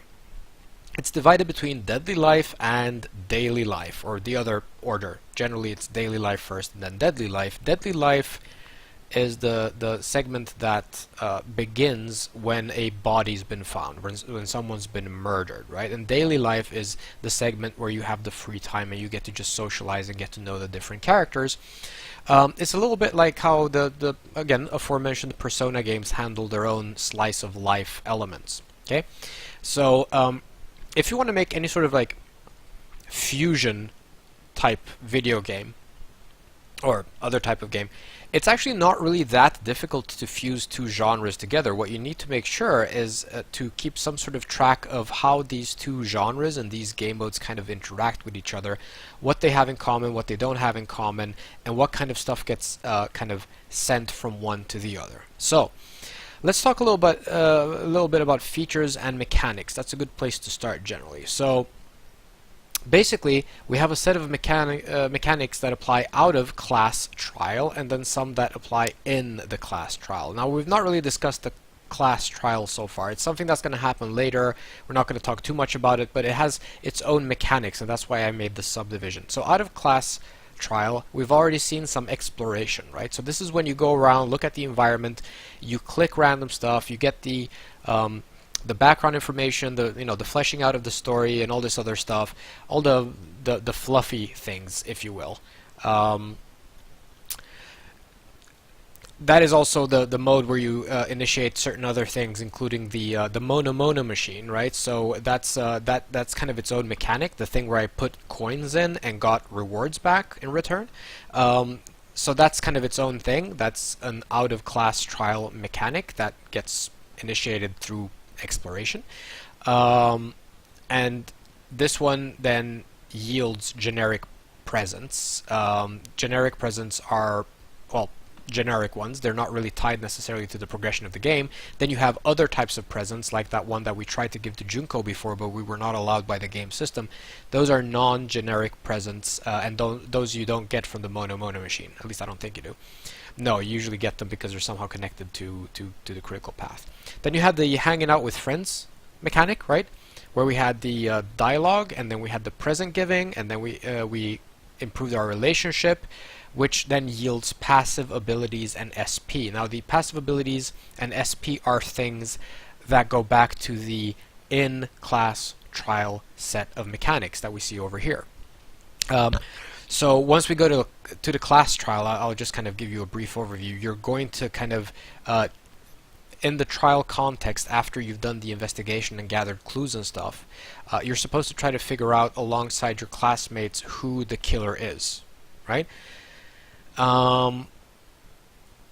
So that is like a completely different set of mechanics, and those mechanics are kind of made easier often by the passive abilities that you can earn through socializing with your friends. And that is the point of connection between the out-of-class trial and in-class trial, in that hanging out with characters is going to teach you more about the characters, give you some hints as to their personalities, and it's also going to give you abilities that you can use inside the class trials. So yeah, that's kind of the high-level connection between the two. We're going to expand this one a little bit more later when we look at passive abilities and active abilities that apply in the class trial, right? Inside Xmind, you can do stuff like hyperlinking.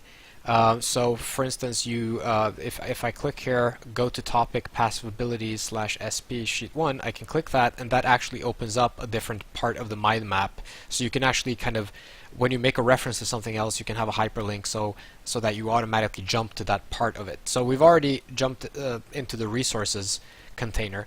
So let's just stick with the out-of-class trial stuff again. So what resources have we identified so far in the game? Outside of the class trial, we've identified time, right? So when we had the free time segment, you could only fit so many hangout sessions with friends in a given day, right? That means that you could see time as a resource with 2 units of time per day, right? So that's a resource. Then you have social point thingies. Now in the sequel, that's actually it's articulated a little bit differently than in this game. In this game, you just keep adding new sheets to this to these like personnel entries or whatever you call them. Like I forget what they're called. Let's just open up the game again real quick and just there we go. Yeah, the report card, that's what it's called. So you add new pages to it. So in a sense, you could conceivably see that as like a resource in its own right, even though it's not necessarily one that you expend. If anything, you kind of, they tick up, but it's kind of a good thing that they do. Like, you can see it as a resource, but you don't have to because it's not spendable. Indeed, the actual gifts could also be put here in resources. So I just threw this together pretty quickly, so it's not in any way complete. I just wanted to illustrate a way of actually breaking down the components in the game. And these are the categories that I've kind of chosen to use. They're not absolute ones. Like, I've not opened up the game's code and looked at how the game's developers have actually categorized stuff. This is just what I do when I reverse engineer stuff, and I try to figure out the least bad category to put certain things in. Then we have stuff like generic content. So this is stuff that just kind of exists a little bit out of context. So you have stuff like the characters. You have the main character, which is Makoto. You have Monokuma. I didn't fill in this list, but you could basically list all the characters here. You have the generic presence that we talked about before. Presence not awarded by the critical path or other special actions. Then you have the environment. So this is the generic container, but then the generic container is actually the least interesting one in this game. Because the most interesting thing about the content in this game is how it changes and gets reorganized based on the progression of the game. So if we look at the game flow and content structure, the game is organized into chapters, and let's say chapter 1, which we're in the process of playing, has the prologue, which we played, has the daily life segment, which we just finished, right, and it has the deadly life segment, which we're about to begin. Which has the investigation that I'm just about to start playing, and it has the class trial that we've touched on a little bit.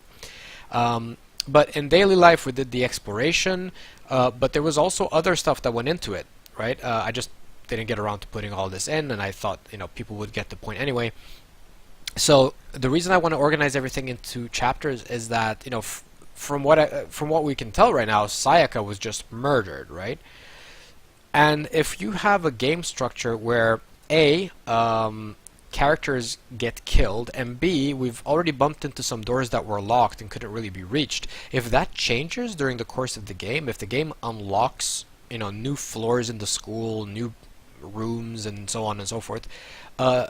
All these things, like, we couldn't put all these things into just a generic list that can be read from top to bottom and have a very easy time of figuring out the context in which these things exist, because everything exists in a context, right?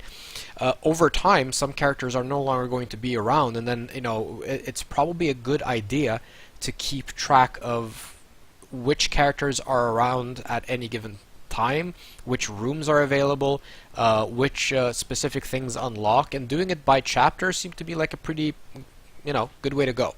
So this is just like a super high level view into how you could do this kind of thing, and you will probably be kind of double tracking certain things. By that I mean there are probably certain things that you will log both here in the generic content, but also up here in the game flow and content structure. For instance, I don't know, you could have a generic present that also exists up here if it's only made available at a certain point, and if you want to kind of log that somehow, but it's like it's generic after that point. Or if you want to, I don't know, looking at the environment, for instance, you could have the environment as a generic entity, like this is what the environment looks like as a default, but then you could have that same environment again in the context of chapter 1. So, I mean, the situation we're in right now is actually a very good one to use as an example, not truth bullets yet. So, for instance, we just found Sayaka in our bathroom, seemingly dead. Our room is messed up beyond recognition, right? It doesn't really look all that nice. Small spoiler alert, once the class trial is over and everything's taken care of, it's going to get reset back to normal again. And before it was in that state, it was also in its normal generic state. So taking something that has a generic permutation and double logging it in the chapter where it also has a very chapter-specific permutation, that makes perfect sense. So you're going to have entities, mechanics, features, whatever, exist on multiple places in this tree, so to speak. And that's another reason for using the links that we mentioned, right? So yeah, that's basically it. We'll return for this later. So I want to open this real quick. We're just going to start with the investigation, and one of the things that's going to pop up is these truth bullets, but we're going to talk more about them in the game proper because it's going to make more sense. So back to the game itself. We're going back. When I opened my eyes, I found myself staring at a huge ceiling. It was a ceiling I remembered seeing before, and when I sat up, I saw someone looking at me. Again, it was someone I'd seen before.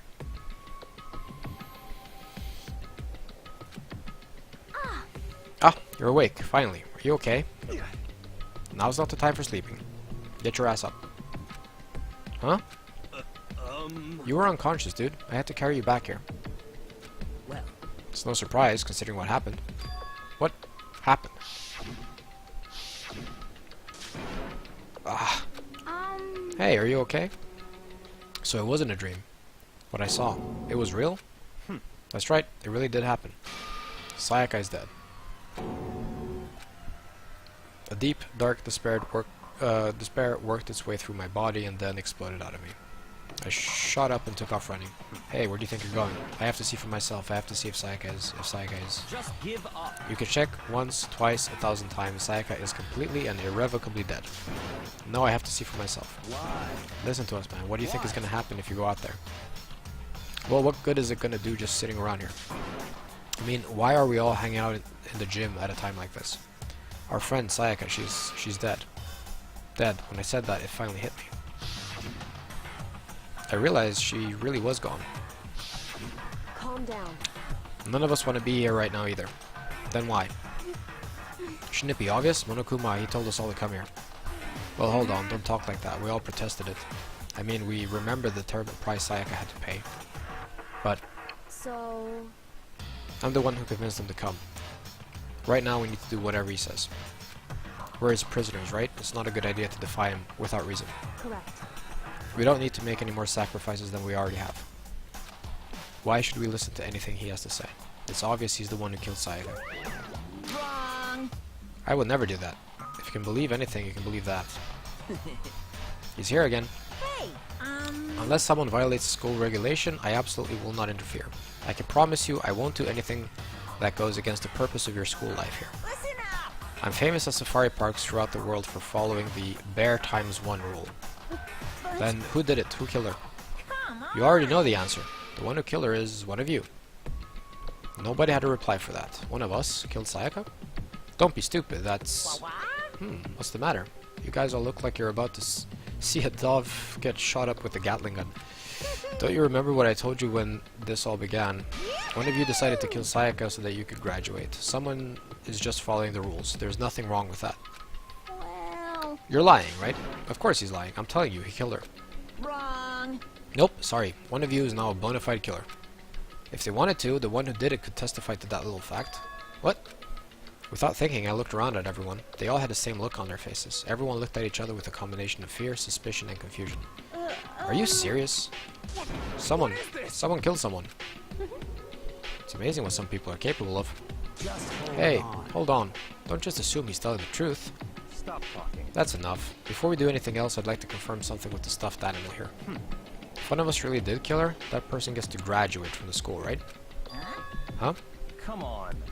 Don't play dumb. That's what you said, isn't it? If you kill someone, you get to leave. Uh-huh. Woohoo.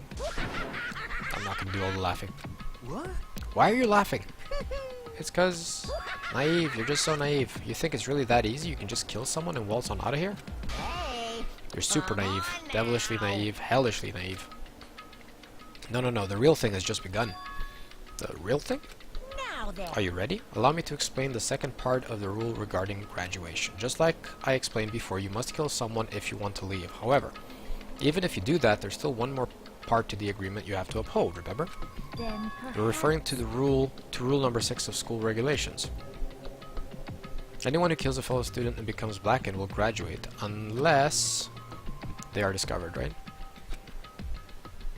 In other words, It's not enough to just kill someone, you have to actually get away with it, which naturally means you need a system in place to assess whether or not it's been gotten away with. So, a certain amount of time after murder has taken place, a class trial will begin. Okay, gang, it's not a certain amount of time, I guarantee it. It's when the game logic says so. The class trial is only going to start when I've done all the things that I need and found all the clues that I need to actually be able to beat the trial. The game does not back you into a corner. It doesn't allow you to go into a trial without the tools required to actually solve the puzzle. Unless, of course, that's part of the critical path and the intention of the game's designers, because they're dicks. But generally, no.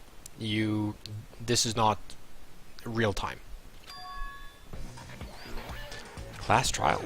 Yep, it will begin a few hours after the murder. Everyone will gather together, including the blackened who committed the murder, and they and the spotless students will all engage in one big debate showdown. during the trial, you'll have to present your arguments about who you think the blackened is. And once everything comes to an end, the outcome will be decided by popular vote. If the answer you only the one that disturbed your peace will be punished. Sorry, I skipped that. If the answer you arrived at is correct, only the one that disturbed your peace will be punished, the rest may continue their communal life. However, if you choose poorly, If you choose poorly, then the one who got away with murder will survive, and the rest of you will receive your punishment. so basically, unless we find the real killer,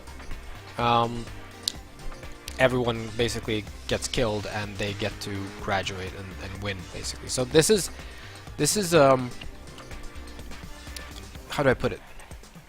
This is a system that kind of, in many ways, makes a bit more sense than what you would find in a game such as, the Phoenix Wright Ace Attorney games, if you've ever played those, where you're supposed to be a lawyer, and the legal system they have is like really contrived. Like in most modern legal systems, all you need to do is actually prove that your client, or whoever you're representing, might be yourself, didn't actually commit the crime, right?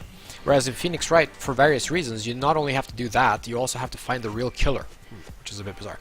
So with this kind of contrivance that they have here, there are no real edge cases, no getting around the fact that unless you find the real killer, Like, there's no scenario where it's all the same whether you actually solve the murder or not. It's not like there's any yellow light outcome. It's green light, red light. Either you get the killer and you get to kind of proceed, or you fail at identifying the killer, at which point everyone dies. So that kind of, in some senses, simplifies the whole thing a little bit, and it makes the premise in a way a little bit more believable.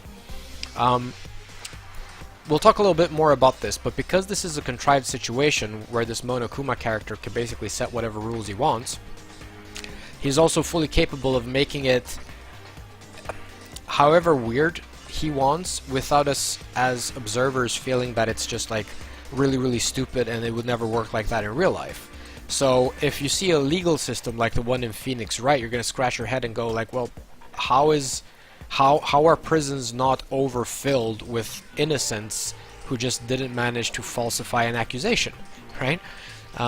Incidentally, some would argue that that is happening in Japan, but anyway, yeah, so that's just like a little observation. This whole premise allows for a set of mechanics that wouldn't really work if we were pretending to be out in some sort of real world, real life legal system.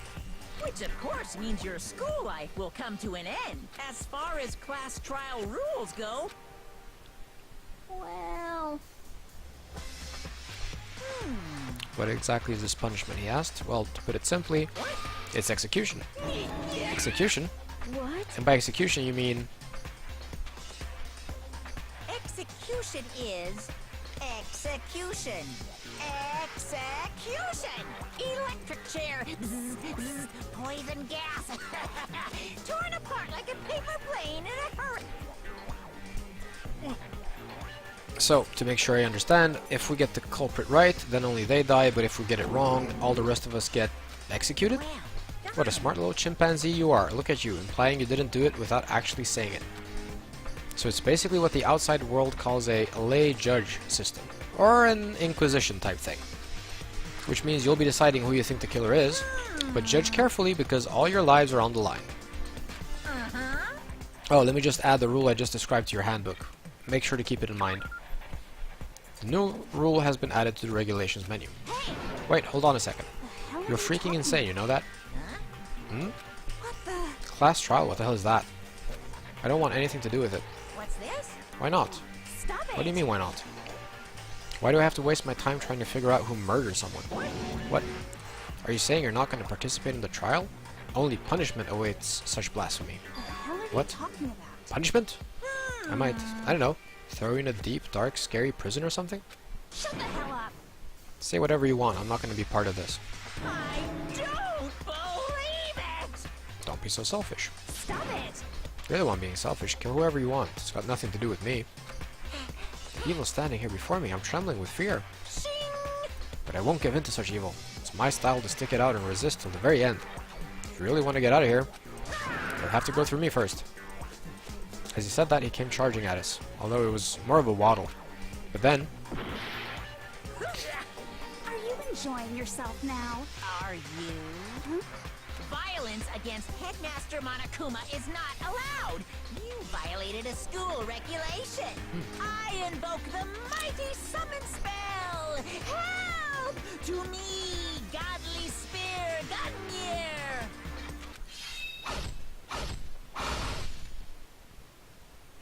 oh boy.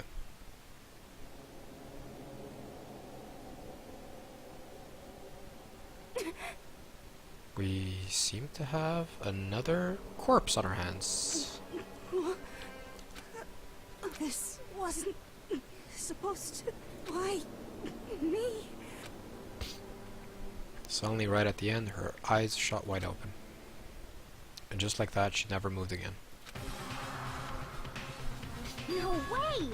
What the? I don't... This can't be real. No way.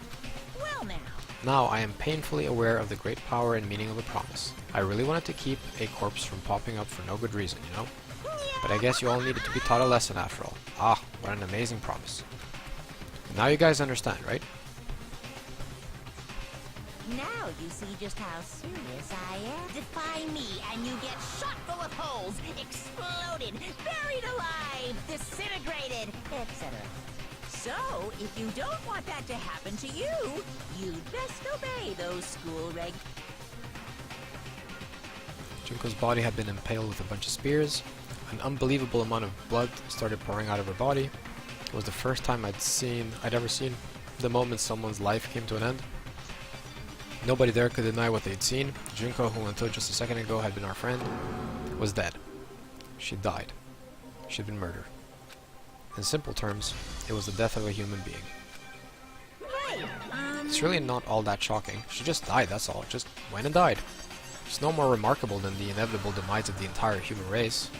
It's just as natural as the eventual end of the world itself. This isn't some superhero comic, so it's not like when you die you didn't really die. This is reality. Why? Why did you have to kill her? Didn't you say you would put her in a prison or something? I changed my mind. I knew it. Now you've been wanting to kill this entire time. say what? Kill this entire time? Don't be silly, you can't kill time. Or are you being metaphorical? Are you saying I wanted to waste time this whole time? Come on, what do you take me for? I'm Monokuma. Well now. Anyway, none of that matters right now. I have something I'd like to give you to help in your search for the Blackened. This little file has all the information I've gathered about the death in question. I like to call it It's the Monokuma file! the Monokuma File. I mean, naturally, you guys aren't experts at this kind of thing, so you can only do so much with the corpse. So instead, I've gathered up everything I know about the circumstances and cause of death. What's that? How do I know the cause of death, you ask? Because the surveillance camera picked up the whole thing. I got to see it all go down. So then, Wait, so then, you know who killed Sayaka? Of course I do. If I didn't, I couldn't possibly pass a fair and accurate judgment during the trial, now could I? correct. That's a good point. The judge has to be able to make the proper decision. That's somehow comforting. Well, Now then, please put your full effort behind your investigation. After all, you don't have any choice but to give it your best shot. Seriously, you don't have a choice. Okay, so we'll meet up for the class trial in a little while. Vague. And with that, Monokuma disappeared once again. He left us stunned and confused. He left us at a total loss. He left us with Junko's dead body growing colder right in front of us. And for who knows how long, nobody said a word. The fact that Sayaka and Junko were dead was a huge shock, of course, but there was more to it than that. It was also the idea that one of us had actually murdered someone. And that if we didn't find out who it was, we would all die here. We'd found ourselves in a situation where we couldn't help but look at each other with open suspicion. It was the worst situation imaginable, and yet, even in such a perversely terrible situation, she didn't show the slightest hint that it had gotten to her. Hey, Now's no time to wallow in your depression. The worst thing we can do right now is lose all faith in each other. That would lead to the same disastrous result as having total faith in everyone else. What? Huh? in other words, Cooperation is absolutely key at this point. Who you decide to trust or not trust is, of course, up to you. Continuing to think about and talk about the deceased certainly isn't going to help anything. Saying stuff like that is just, how many times have I told you? Anyone who can't adapt will die. Death is the only thing awaiting those who are unable or unwilling to adapt. If that happens, you only have yourself to blame. That's terrible. What an awful thing to say, especially after what's happened. just a second. Right now, exposing the killer is the most important thing. Because if we don't, we're all going to die here. She's right, we need to begin our search right away. Of course. Either way, we can't run away from the situation, so we have no choice but to move forward. Just have to do it, I guess. What other choice do we have? No way in hell am I letting someone kill me. Alright, damn it, let's do this. We just have to do it. Everyone kept repeating that sentiment. They were using it like a mantra to give themselves strength. But they're right, we just have to do this. No matter how much we don't want to, we have no choice. If that's what it takes to survive, then that's what we have to do. On top of that, there's something I needed to find out. I had to know why Sayaka had to die. Why she had to be the one. I'm terrified to find out, but still, I have to know. Otherwise, I knew I'd never be able to accept her death. Which is why I don't have any choice. I have to do this. Okay, so the question is, can we simply just go straight Just to a the room? second. No, trying to leave the room means I get intercepted because there's a critical dialogue that I need to engage in, otherwise I won't know what I need to know for the trial. Before we begin the investigation, isn't there something else we need to discuss? Oh yeah, okay, so what is that? Hey, Before we start searching for Sayaka's killer, we need to decide what to do about securing the crime scene. What do you mean? You're thinking of putting someone on guard duty so no one can disturb the area, aren't you? After all, if the culprit decides to destroy the evidence, we're pretty much screwed. Hey, In that case, I don't mind doing it. I don't like having to think anyway. I'll let you guys figure out who killed that chick. Okay, then we can let Mondo look after the scene. Well, no, we can't just leave him there alone. what? Why the hell not? Stop talking. Isn't it obvious? If you were the culprit, what's the first thing you would do? By volunteering for guard duty, you're in a position to destroy all the evidence you want. What? Fuck you. So Fine, then I'll stay there on guard duty as well. That way there's no problem. Two-player co-op based defense with the two of them. With their stats, they're totally OP. Yeah, no joke. Since we won't be able to help investigate, we're putting our faith in the rest of you. But I'm still pretty freaked out, but I'll try. Okay, can I leave the room now? Just a sec. No. Okay, is there more to discuss? Anyway, To find out who killed? No. Okay, I'm guessing I have to have more discussions with people. Yeah. So I'm going to get through this dialogue, probably rush through it a little bit. We'll see if anything important comes up, but I think most of it is basically just like... oh, I was looking for the Monokuma file we received, then I noticed something very obvious and very unusual. Huh? What are you talking about? Go ahead, take a look. Notice anything interesting about where Sayaka died? She died in Makoto's dorm. She's right. Then could it be? All at once, everyone's gaze turned to me. Hold on a second, you got it all wrong. For just one night, I traded rooms with her. I did it because she was afraid. You expect us to believe that? Just tell us the truth. The look in everyone's eyes had done a complete 180 from just a few minutes earlier. The feeling of suspicion and fear had returned. In other words, you think I did it? That's interesting. This twist go. Okay. So I don't know at this point which of the dialogues are like... are the critical ones that I need to engage in before I'm allowed to leave and go to the crime scene.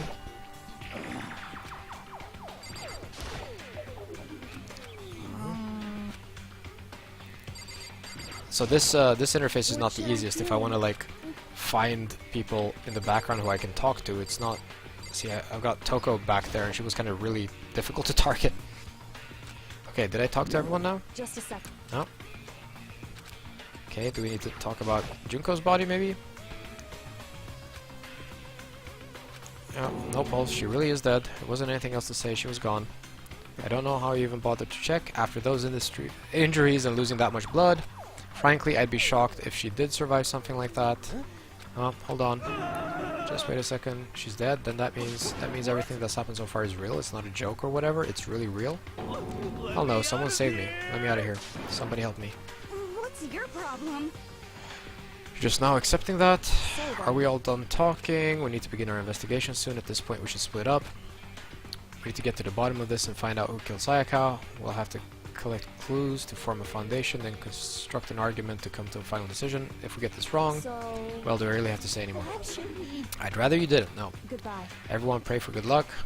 With that, Kyoko hurried out of the gym. Goodbye. I'll be going too. Just like that. Just like Kyoko, he was gone before we realized it. Yo. Oh yeah, I'm on guard duty, huh? I'd better head to the scene of the crime. That's right. Hey, Let me damn just say this right now. If whatever son of a bitch did this is here right now and they're thinking of destroying that evidence, You're they fucking better not dead. let me find them. I'll skip the trial and cave their goddamn skull in myself. I'm serious, I will fuck them up. Letting his deadly words hang in the air, he and Sakura ran off. So, But I mean, we're not detectives or anything, you know? We're gonna investigate a murder? How do we even do something like that? We don't really have to do anything in particular. We already know we killed Sayaka. What are you implying? It was you. I'm telling you, it wasn't me. Don't come any closer, or you're gonna kill me next. So, Well, I guess it wouldn't hurt to give it a shot. It's not for sure that Makoto's guilty yet. That's true. We might as well at least check, just to check. Even if I wanted to, I couldn't help investigate. Wait, why not? I'm not good with blood. All it takes is one glimpse and I black out. Oh yeah? Well, whatever. I don't think anyone was expecting much from you anyway. Alright, I guess I better get going. Wait, don't go yet. You have to hear me out. But it was pointless. Everyone had already left, and their parting looks at me had still been filled with suspicion. Okay, does everyone really think I'm the killer? How did it turn out like this? Seriously, they've got it all wrong. Why do they have to suspect me? I have to do something, otherwise everyone will. execution is execution. Execution! Electric chair! Zzz, zzz, poison gas! Torn apart like a paper plane in a hurricane! That is ominous.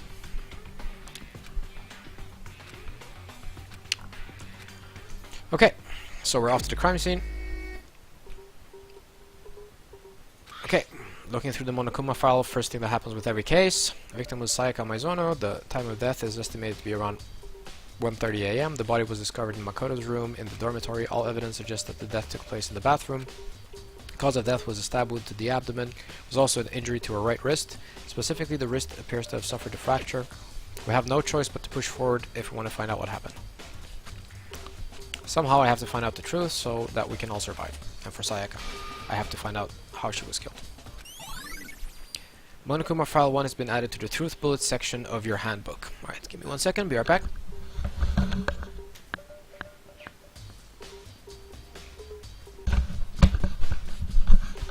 Okay, I am back. So, Truth Bullets then. So, kind of, how do I put it? Truth Bullets are essentially itemized pieces of logic. They are basically used the same way as items are, like pieces of evidence are in the Phoenix Wright games. So someone is going to make a statement at some point during the trial or whatever, where I can point to something that I have in my inventory and use it to rebut the argument. So it's kind of a bit of a logic inverse parsing sort of. It's kind of like I find something, I find a statement that someone is speaking that is inconsistent with some sort of irrefutable evidence that I have on file, and then I use that evidence to counter the statement made, basically. So during the investigation phase of the game, the point is to kind of add truth bullets, which you then bring with you into the trial. Sometimes you get truth bullets during the trial, sometimes they get updated during the trial. You know, there are lots of ways of getting truth bullets. But you're always told when you've gotten one, and you can always kind of read them at your own pace and figure out, you know, what they mean and try to kind of speculate. This game, it's actually quite possible to put together a pretty strong case, or like kind of figure out the scenario and have a pretty solid theory just by actually examining the evidence. Like, you can have a good idea of who killed who without waiting for some sort of like Deus Ex Machina or some plot contrivances that happen during trials exclusively. I mean, there is some of that, especially in the later game, because they start jumping the shark eventually, but I really like how, especially with the very first game in the series, it's not really that contrived. I'm quite impressed with it. And often I got to feel really smart because I figured out certain aspects before the game explicitly told me about them. Anyway, let's see if I'm allowed to leave. Leave the gym, yes. I'm going to go straight to the crime scene because I think that's the most important part. And we're going to... Alright, we use the R button. First of all, I should head to the scene of the crime, my room. We won't make any progress without investigating there. So I headed to my room where Sayaka's corpse still remained. Mind you, I wasn't actually allowed to manually go to my room. I was actually teleported to my room. There are reasons for this, including that if I would have been allowed to approach my room from the outside, there are things that I would have found out of order, like not in the order that the game designers want me to find them. Anyway, I'd better examine the state of my room a little closer. That might reveal something new. Okay, here's a sword. What's up with that? This is the replica sword I brought back for self-defense. Does it mean it was used in the attack somehow? And plus, it's been taken out of its sheath. I hadn't actually looked at the blade itself until now. I shouldn't be surprised it's coated in gold too. On top of that, some of the gold coating has come off of parts of the blade and the handle. Okay, yeah, the handle especially is missing a lot of its coating. I remember the coating sticks to you even if you just touch it a little bit. Okay, replica sword has been added to the truth bullets section of your handbook. Very good. Okay, so that's one. Okay, here's a room key. There's a key on the ground. It has my name on it, so this must be my room key. If I remember correctly. Ah, that's right. We will have to trade keys. That's cool. When we switched rooms, we switched keys too. So Sayaka would have had the key here in my room the entire time. But wait, if that's true, then how did the killer get into the room in the first place? Dum dum da. Could Sayaka have forgotten to lock the door? No, that seems impossible. The same goes for you, Sayaka. No matter who it is, don't open your door for anyone. Even if I'm sure it's you, I absolutely won't open it. Otherwise, what's the point of even switching? Cool. Okay, after saying that, there's no way she would have forgotten to lock it or opened it for any reason, or so we think. Well, maybe she dropped the key somewhere and someone else grabbed it or something. No, that's not possible either. Sayaka was in here when we switched rooms. And with how scared she was, she wouldn't have gone walking around, so she couldn't have dropped it. So, how did the killer... Switching rooms has been added to the truth bullet section of your handbook. Very good. Okay, what else is there? Oh, lint roller. Oh, looking at the lint roller, it looks like there's way less than there was before. Did Sayaka see how dirty my room was and decide to clean up a little? That's interesting. The toolkit is still inside the drawer. I don't see any evidence that it's been used at all. Which makes sense, I guess. I mean, it's mine and I haven't had any reason to open it. I can't even imagine a situation where I'd need a toolkit like this. Yo. Hey, seriously. Oh, Mondo. Why? We ain't exactly in the mood to be building fucking furniture, right? So you haven't used yours either then? Why? Not just me, nobody busted theirs out yet, as far as I know. Actually, we were talking about it yesterday. By the way. None of the guys have opened their toolkits yet. Because, like, why the hell would we? Toolkit has been added to the Truth Bullets section of your handbook. Okay then. What's over there? This is the replica sword I brought back for self-defense. Does this mean it was used in the attack somehow? And plus, the sword's been taken out, so it's just a sheath. But, there's some scratches on the sheath. Must have been made with something sharp. But how'd the sheath get scratched up in the first place? Even if someone used the sword during the struggle, it doesn't make sense for the sheath to be damaged. I mean, if you're gonna attack someone with the sword, the first thing you do is unsheath it. A heavy sheath like this would only get in the way. It could just slide off in the middle of the fight. So why are there scratches on the sheath? Replica sword sheath has been added to the Truth Bullets section of your handbook. Okay. What else is there? Let's use tab. We can interface with people. What's over there? This is the display stand the sword was on. Okay. Let's go inside. Should look around here first. I can check other spots later. Okay.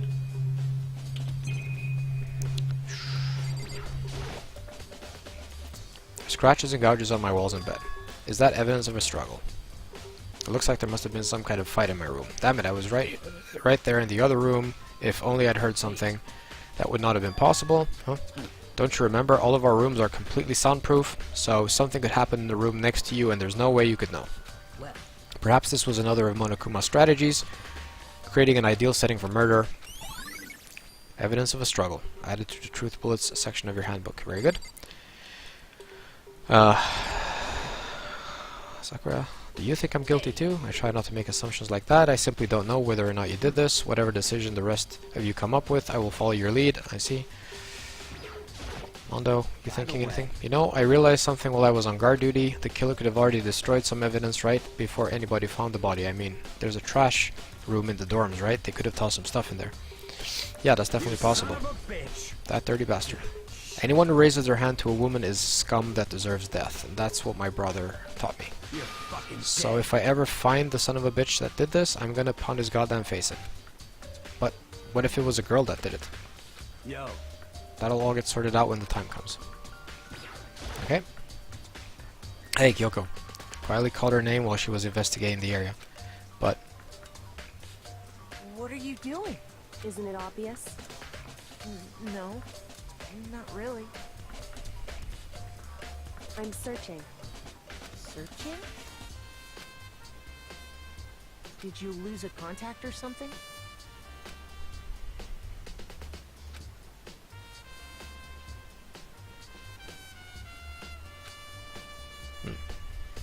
But a few seconds later, she suddenly stood up straight and said, "Are you a clean freak?" Huh, no, I don't think so, but what? Nodding, she glanced around my room one more time. I see. Interesting. What's interesting? Hey, Just as I suspected. There's something very unusual about your room. Unusual? What do you mean? so... I've searched your floor from one corner to another, and I didn't find one single strand of hair. Really? Indeed. Not one hair from the victim and not one hair from you, even though you've been living in here. You know, now that you mention it, I noticed something while I was looking around before. It looked like the lint roller in my room had been used, but I never touched it. Could someone have used it too? I see. Very interesting. Your room didn't have a single hair in it, and someone used your lint roller without your knowledge. In other words, someone other than you came in and scrubbed your room clean. Was it Sayaka or the killer? Well, That's the question, isn't it? Makoto's room cleanliness has been added to the truth bullets section of your handbook. Okay, can we now go into the bathroom? And on the other side of this door... No, I can't let it get to me. I can't afford to freeze up now. Forcing myself to push my panic down, I stepped into the bathroom. Looking at her made it painfully clear it wasn't a dream or an illusion. Also, she has pink, purplish blood. What's up? Maybe it's like a censorship thing, like to make it a little bit less gruesome. No. She lost everything that made her her, Sayaka. All at once I was overcome with dizziness, nausea, and the urge to burst into tears. But I can't hesitate now. Why did Sayaka have to die? I have to uncover the truth. I have to find out what happened. I wanted to give up. I wanted to collapse, but that thought held me up and supported me. So, it's time to do some investigating inside the bathroom. Okay, shower head, start from the top. Water for the showers gets turned off at nighttime. Good to know. Sayaka's body. Told myself I simply couldn't face what I saw, but now's no time to think like that. I pulled out the Monokuma file to verify what it said about her body. Some sort of sharp object has been thrust into her stomach. That must have been the killing blow. But whatever they used to kill her, where they get it, that's definitely something I should look into later. And according to the Monokuma file, Sayaka's right wrist is broken. Her wrist does look swollen and bloody, that's for sure. But there's something sort of glittery there on the wrist too, right? Where her wrist is all swollen, there's something glittery. That definitely concerns me. Another thing that concerns me is there's some blood on her left index finger, but that's it. The palms of both her hands are totally spotless, so how come only her left finger? Stab wound in her stomach is what killed her, so when she broke her wrist, that must have happened earlier on. I mean, how would her wrist get broken after she'd already been killed? So it's very possible she broke her wrist during the struggle. The killer attacked Sayaka in the main room, which is when her wrist got broken. After that, the killer cornered her in the bathroom, where they inflicted a deadly wound. Okay.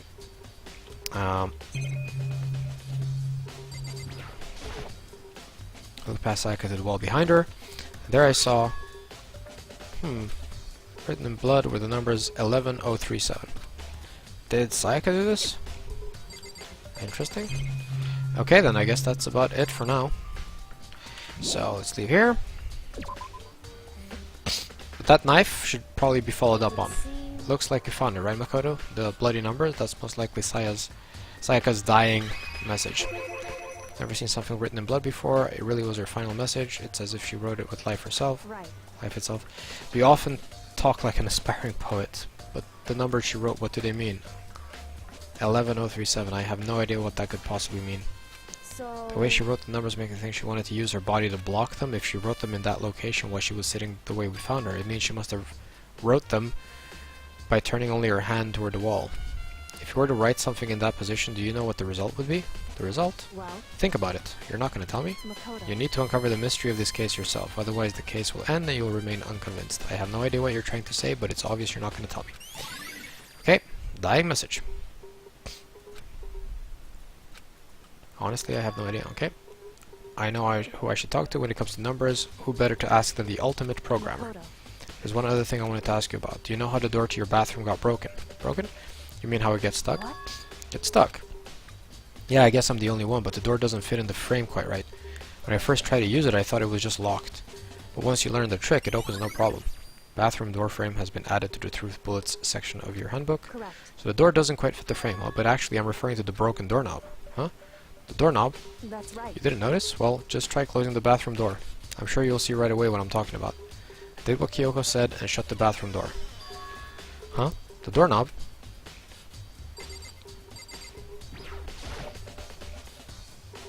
What the heck? Doorknob's practically about to fall off. Why is it like this? Someone must have used a screwdriver or something similar to unscrew it. Whatever it was, it's obvious this was intentional. What? It was intentional? Why would someone want to do that? So... I guess maybe they were trying to get the door unlocked and ended up breaking the whole thing. But my bathroom doesn't have a lock on it. Only the girls' bathrooms can lock, right? She stood there for a while, lost in thought. Then apparently struck with a sudden realization, she shot a question at me. Just a second. I have just one more question for you. You mentioned earlier that your bathroom door would get stuck, right? Did you tell anyone about that? Oh, Well, I did tell Sayaka about it last night when we switched rooms. So what you're saying is only you and Sayaka knew about it. Interesting. She had the slightest hint of a smirk on her face. I got the sense that she was really starting to get into all this. I see. Then that clears that up. Huh? What clears what up? I'm so lost. Goodbye. Well, see you later. As if forgetting I was even there, ever even there, she suddenly turned and left the room. Bathroom doorknob has been added to the truth bullet section of your handbook. I still don't really understand any of this, but I've already given my room a good once-over. Maybe I should look around somewhere else. I should start looking into where the murder weapon might have come from, and also I should look into the DVD Sayaka got. With Sayaka dead, I have no choice but to see for myself what was in that video, and on top of that, I'm sure there are some other areas worth checking out too. Maybe I should see what everyone else thinks, if they'll even talk to me, that is. Right, so now the game basically tells you where you're supposed to go, and I have a few ideas. Leave the area, yes. So now that I've done all the things that I'm supposed to do, then, you know, I'm allowed to leave the area. See what else. So if you look at the map, now that I've been told that there are certain specific things that I should consider doing, there are exclamation points, so I don't forget. So that's pretty sweet of them. It also kind of reminds you of kind of how linear this whole thing is, because, again, you're not allowed to actually go into the trial without having all the components that you need. In other words, you can basically avoid anything that is not covered by exclamation marks. Like, the game will tell you when you have all the information you need to solve the case and solve the trial. Now, this is interesting. So, this is definitely my room, but the nameplate has Sayaka's name on it. And as it so happens, her door has my nameplate. So what?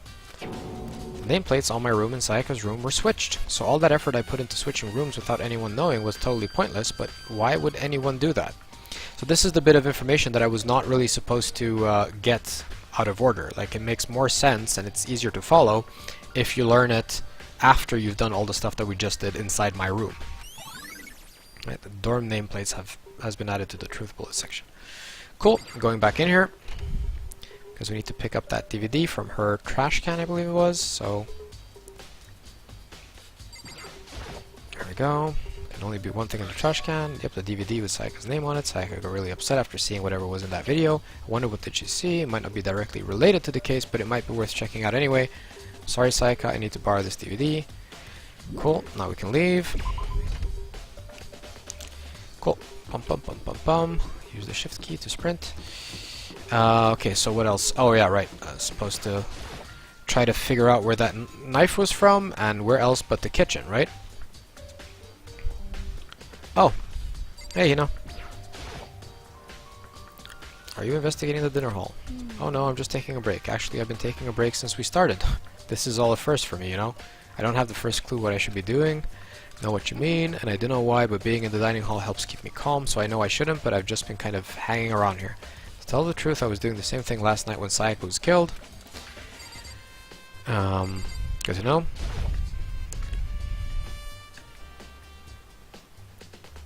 So there's a knife rack on the back wall over there that seems to be missing a knife. Not the biggest one, I would have gone for the biggest one, but hey. There are all kinds of kitchen knives here, big to small, but it looks like one of them is missing. Was it missing from the very beginning, or... Better see if anyone here knows more about it. Kitchen knife set has been added to the truth bullet sections of your handbook. Okay, there we go. Leave the kitchen.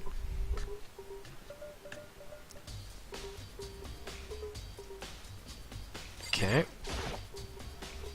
Did you notice that one of the kitchen knives is missing from the dining hall? Yeah, totally. Yeah, weird, huh? I thought it was kind of strange. A knife just suddenly disappearing like that. Oh, so it wasn't missing from the beginning? That's right. Nope. Last I remember, they were all lined up in a nice, neat row. Okay, so when did you notice one of them had disappeared? Well, I went to get some tea from the kitchen last night, and all the knives were still there. When I finished my tea and went back into the kitchen to wash my glass, one of the knives was gone. So you're saying the knife disappeared while you were drinking your tea in the dining hall?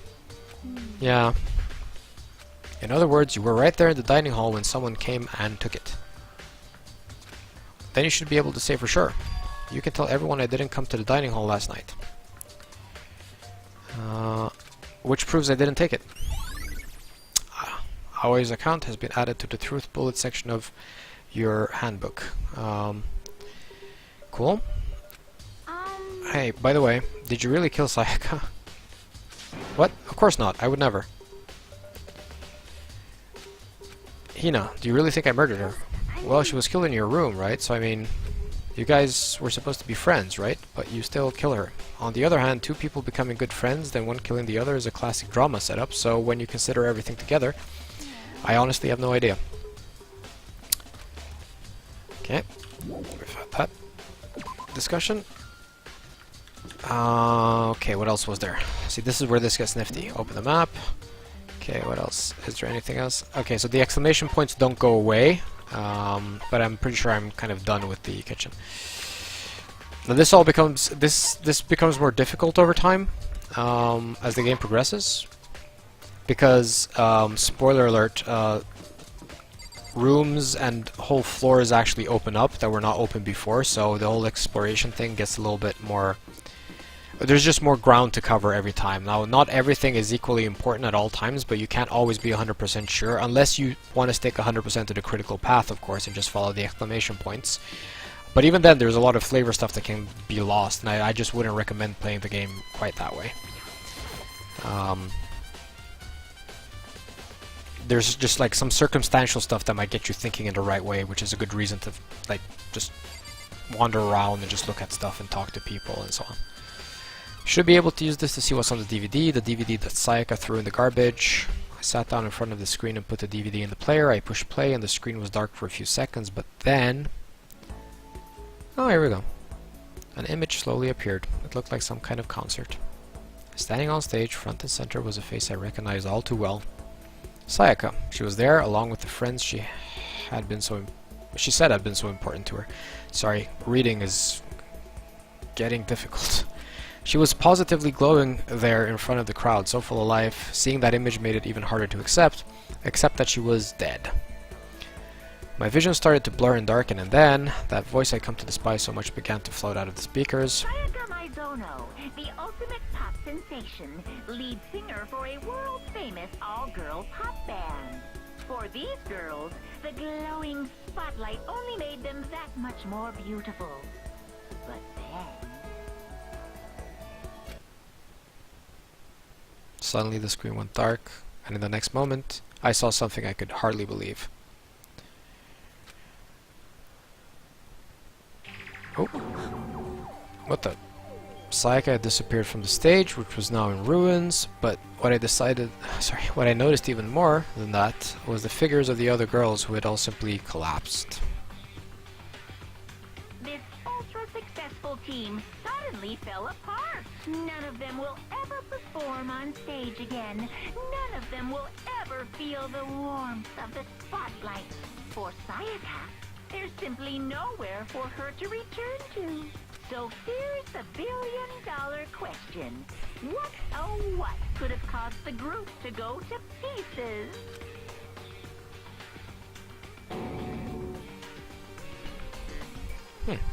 Without warning, the video cut off. What the hell? That wasn't real, right? They're a super famous pop group, everyone knows who they are. Is he trying to say he was even able to get to them? If that really did happen, everyone in the outside world must be going crazy. What kind of person would take things this far? Okay. And that's covered. And what else was I supposed to do? Try to figure out what those numbers meant by speaking to the ultimate programmer. Wherever she was.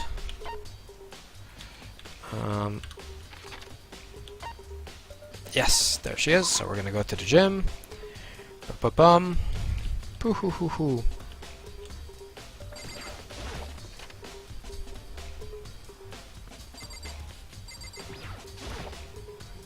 Hey, Chihiro. I was hoping I could ask you something. Huh? Oh, what is it? Before she died, Sayaka left a message. She wrote out the numbers 11037. Do you have any idea what these numbers might mean? Like, could they be a code or something? Sorry, no. Chihiro slowly shook her head. I'm sorry, I just don't know. Okay, well, don't worry about it. Thanks anyway for trying, even if she doesn't know. Or could she maybe know more than she's letting on? No, couldn't be. Okay.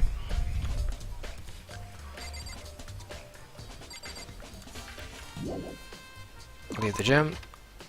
I'm wondering, did I do all the things that I'm supposed to do? There's bound to be something left. Okay, map.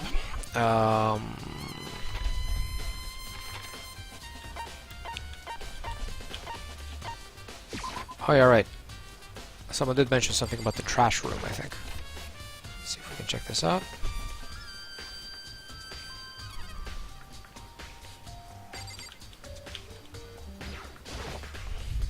Just 30 gate here, no way to get past.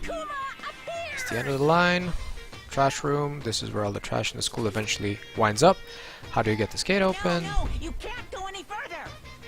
No entry beyond this point. Only the person on cleaning duty is allowed in. Cleaning duty. No, you can't go any further. Okay. No, you can't go any further. Stupid. No, you can't go any further. Okay. Now I know I'm not actually allowed to get there. Cool. Some kind of switch. Wonder what it does. Okay, I had 2 mono coins.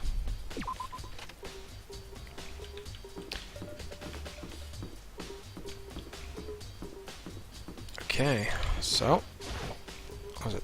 Looking for whoever's on cleaning duty. Cleaning duty. As a matter of fact, that's me. Why do you ask? It just so happens Monokuma talked to me yesterday and asked me to take care of it. Without someone on cleaning duty, the school would be flooded with trash in no time, so I formally applied for the position. I was going to start this morning, but after what happened, I haven't had a chance to get started. And since you're on cleaning duty, you can open the gate in front of the trash room. Of course, it's my job to gather up all the garbage and toss it in the trash room. And to do that, they gave me the key for the trash room gate. But we're supposed to rotate once a week, so eventually you'll be in charge. Wait, hold on. You need a key to get in the trash room, and only the person on cleaning duty has access to the key? What's the point of going through all the trouble? Why not just leave the trash room open all the time so we can throw things out whenever we want? That does seem more convenient. Actually, anyone who kills a fellow student and becomes blackened will graduate unless they are discovered. So that's it. That must be why. If anyone could go in and out of the trash room whenever they wanted, then destroying evidence would be easy. The thrill would disappear and things would become boring. Boring? Hey, listen. Anyway, more important than that. Hey, you bastard. Hey, Fatty, why'd you want the cleaning duty gig anyway? Oh, I just decided to volunteer for something I knew no one else would want to do. What's the big deal? You... Liar, I know why you did it. You want to dig through all the girls' trash, looking for, you know, and poking around at it. What are you talking about? All my love is for 2D. You know what I mean. But there's all kinds of trash diggers like that. Maybe you'll get tired of 2D and then turn to... I would never get tired of 2D. After spending a significant amount of time comparing 2D and 3D, I voluntarily chose 2D. The only thing 3D is good for is to shower love and affection on 2D. So there. Oh, and PVC figures. How are you not totally embarrassed to say stuff like that? If you're so worried about Hifumi's questionable morality, that's a very easy solution. There is a very easy solution. Whenever a guy has cleaning duty, Sakura can accompany them from picking up the trash to disposing of it. What? What? If you're as innocent as you claim, where's the harm in it? That's not how it's supposed to. Anyway, on another topic, Hifumi, since you were on cleaning duty, I have a favor to ask you. What, so now you suddenly want to join my party? Sorry, but you haven't triggered that flag yet. I mean, you haven't helped me recover from a past trauma, or save a village, or beat a boss. This game is very self-referential. I mean, this is as good a time as any to mention that. Like, there's a lot of fourth wall breaking, but one thing that needs to be discussed also a little bit, I think, is the role of Monokuma in all of this. So, who is Monokuma? I mean, that's a question that gets answered throughout the course of the game, of course, but in multiple senses, right? I mean, there are some things that you learn about Monokuma over time that are kind of like in fiction, as it were, but then there are other aspects. Like if you zoom out a little bit and consider Monokuma at a different level of abstraction, he becomes something other than the stuff that he is inside the fiction. And even the fiction itself is topic worthy of discussion. So the thing about this is, and this is connected very much to the fourth wall breaking, there is a pretty tight connection between the fiction of the game and the actions that the player is undertaking. In other words, there's not that much friction between you know, what you're doing as a player and how you're perceiving events in the game and how the characters are perceiving events in the game. There's not that big an overlap, like, or rather there's not that big a conflict. I mean, there is a lot of overlap. So to clarify, we are sitting here at our keyboards and our couches or whatever, and we're playing a game, right? In a sense, the characters in the game are also playing a game, and this overlap is used very beautifully throughout the course of this one. Yeah, sometimes just through jokes and references and fourth wall breaking and, you know, pretending to be talking to the main character while in fact the game is actually speaking to the player playing the game. And, you know, another game that does that really well is a little game some of you may have played called Portal. Portal does that exact same thing, in a sense.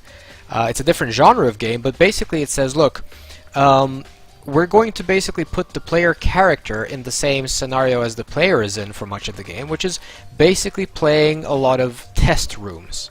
And the advantage of having these kinds of contrivances, like you're playing a game about playing a game, but one of the good things about that is it allows you to do a lot of stuff that wouldn't really work well in any fiction that tried to be in any way serious or realistic or believable. It's a little bit like what I talked about before with the trials, right? The trial system is set up to make for interesting game mechanics, not to be realistic. And just like in Portal, the premise that we have here allows for every case to be its own kind of self-contained beast and entity, and to, you know, for the game's designers to take a completely content-driven approach and basically build the rules of the game around whatever the case needs to be, instead of having a global rule set that they're always beholden to and need to respect. So, you know, that's a little bit like Portal. Like, if they want to do something that's really, really crazy, it's always justifiable within the context of, hey, you're actually a test subject going through a bunch of test rooms, right? Some of that level design would be much harder to justify if you were actually traversing a real-life environment that was supposed to be somehow practical and realistic. So it is with this game. Yeah. So a lot of the stuff that you're going to encounter is going to be the kind of stuff that would not make sense in any other context than the one that they're kind of presenting you with. And this brings us back to Monokuma a little bit, right? So who is Monokuma? He's an interesting character within the fiction, but also at a more of a meta level. He is a personification, an in-fiction personification of the game's designers, or indeed the entirety of the development team. Right? It's a bit of a mind blow right there, but like, think of it like that and it gets really interesting. And also you get to have, well, it's more of a, no pun intended, monologue than a dialogue, but you still get to talk with, or at least be talked at, by the game's development team, and it still works within the fiction. Just like they're talking to the player character, they're at the same time also talking to you through the same mechanics, basically, right? It's impossible to talk to only Makoto and not to the player, right? So that was a bit of an aside, but I think that's an interesting thing. Like, a lot of stuff gets made possible if you're playing a character that is also playing a game. Then basically anything goes and it's still consistent with the fiction. No, nothing like that. I was just hoping to get into the trash room and look around. Says Makoto. Oh, okay, so easy. So Hifumi and I headed down to the trash room.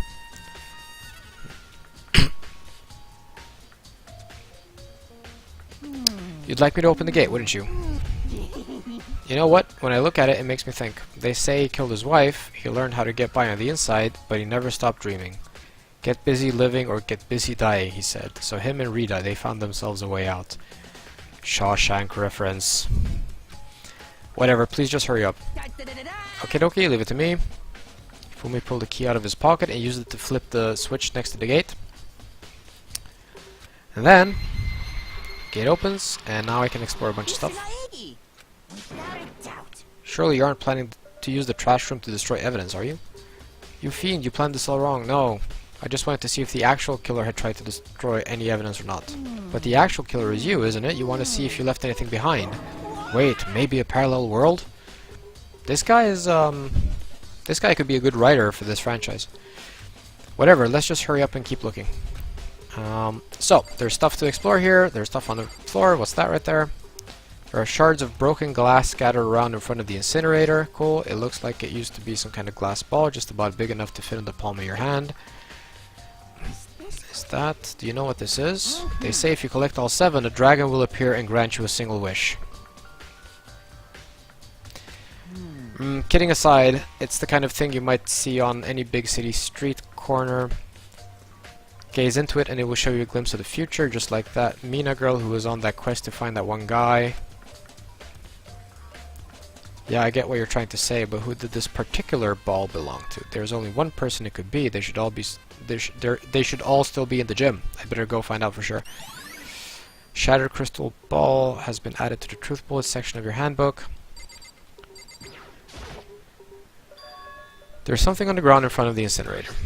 Looks like a burnt piece of something. A burnt piece, like a hunk of burning love. Anyway, it looks like a piece of cloth in the shape. It's part of the sleeve from a button-up shirt. And now that I look at it, it's definitely blood on the cuff, which means this is all that's left of some of the evidence the killer destroyed. But there are lots of people here with white button-up shirts. This isn't enough by itself to figure out who the killer is. Burnt shirt piece has been added to the truth bullet section. Okay, cool. Look at this. Green button, yellow button. No doubt they're related to the big mechanism. Let's look at the incinerator. Incinerator, way in the back part of the trash room. Good 30 feet from here to the gate. And it's on right now. Ah, scary. Do you see the green and yellow buttons next to the mouth of the incinerator? It's a pretty simple setup. You press green button to get it going, yellow button to turn it off. Sooner or later you'll be on cleaning duty, so make sure you learn this before you leave, okay? Oh, someone turned the incinerator on. Very strange. I'm quite certain it was off last time I was down here. Perhaps it was the work of a fairy. Do you realize what you just said? Huh? The fairy? No, you said that last time you were here the incinerator was off. Yes, about that there can be no mistake. If I've got one thing going for me, it's my memory. Yesterday, as soon as I was appointed, I came down to check the place out. It definitely wasn't on then. I haven't been back to the trash room since then, and since I'm the only one who has the key to open the gate, it should be impossible for the incinerator to be on, and yet... So that means someone was able to switch on the incinerator without opening the gate, but how is that possible? Incinerator has been added to the truth bullet section of your handbook. Cool. This whole thing is quite strange indeed. When I was here last, the incinerator was off, and those glass shards and burnt clothes weren't.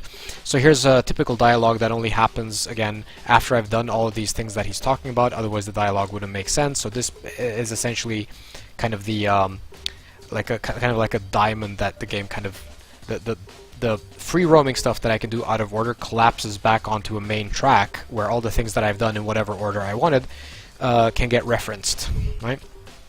So these flags that he was talking about before, setting of variables to a certain state, you can do them in any order, but they all have to be set to true before we can proceed down the critical path of the story. So I hope I explained that well enough. When I was here last, the incinerator was off. Yeah, right. That. What does it all mean, Mr. Naegi? Will you be confessing soon? Why me? Everyone already knows you did it. All the mysteries are being solved one by one. It sounds like he's living out one of his comic book fantasies. Okay, so I guess this means I'm allowed to leave. Yes. Okay, who else did I need to talk to? I need to go to the gym, because there was the thing with the ball, and I need to speak to someone in the gym who might know something about the ball.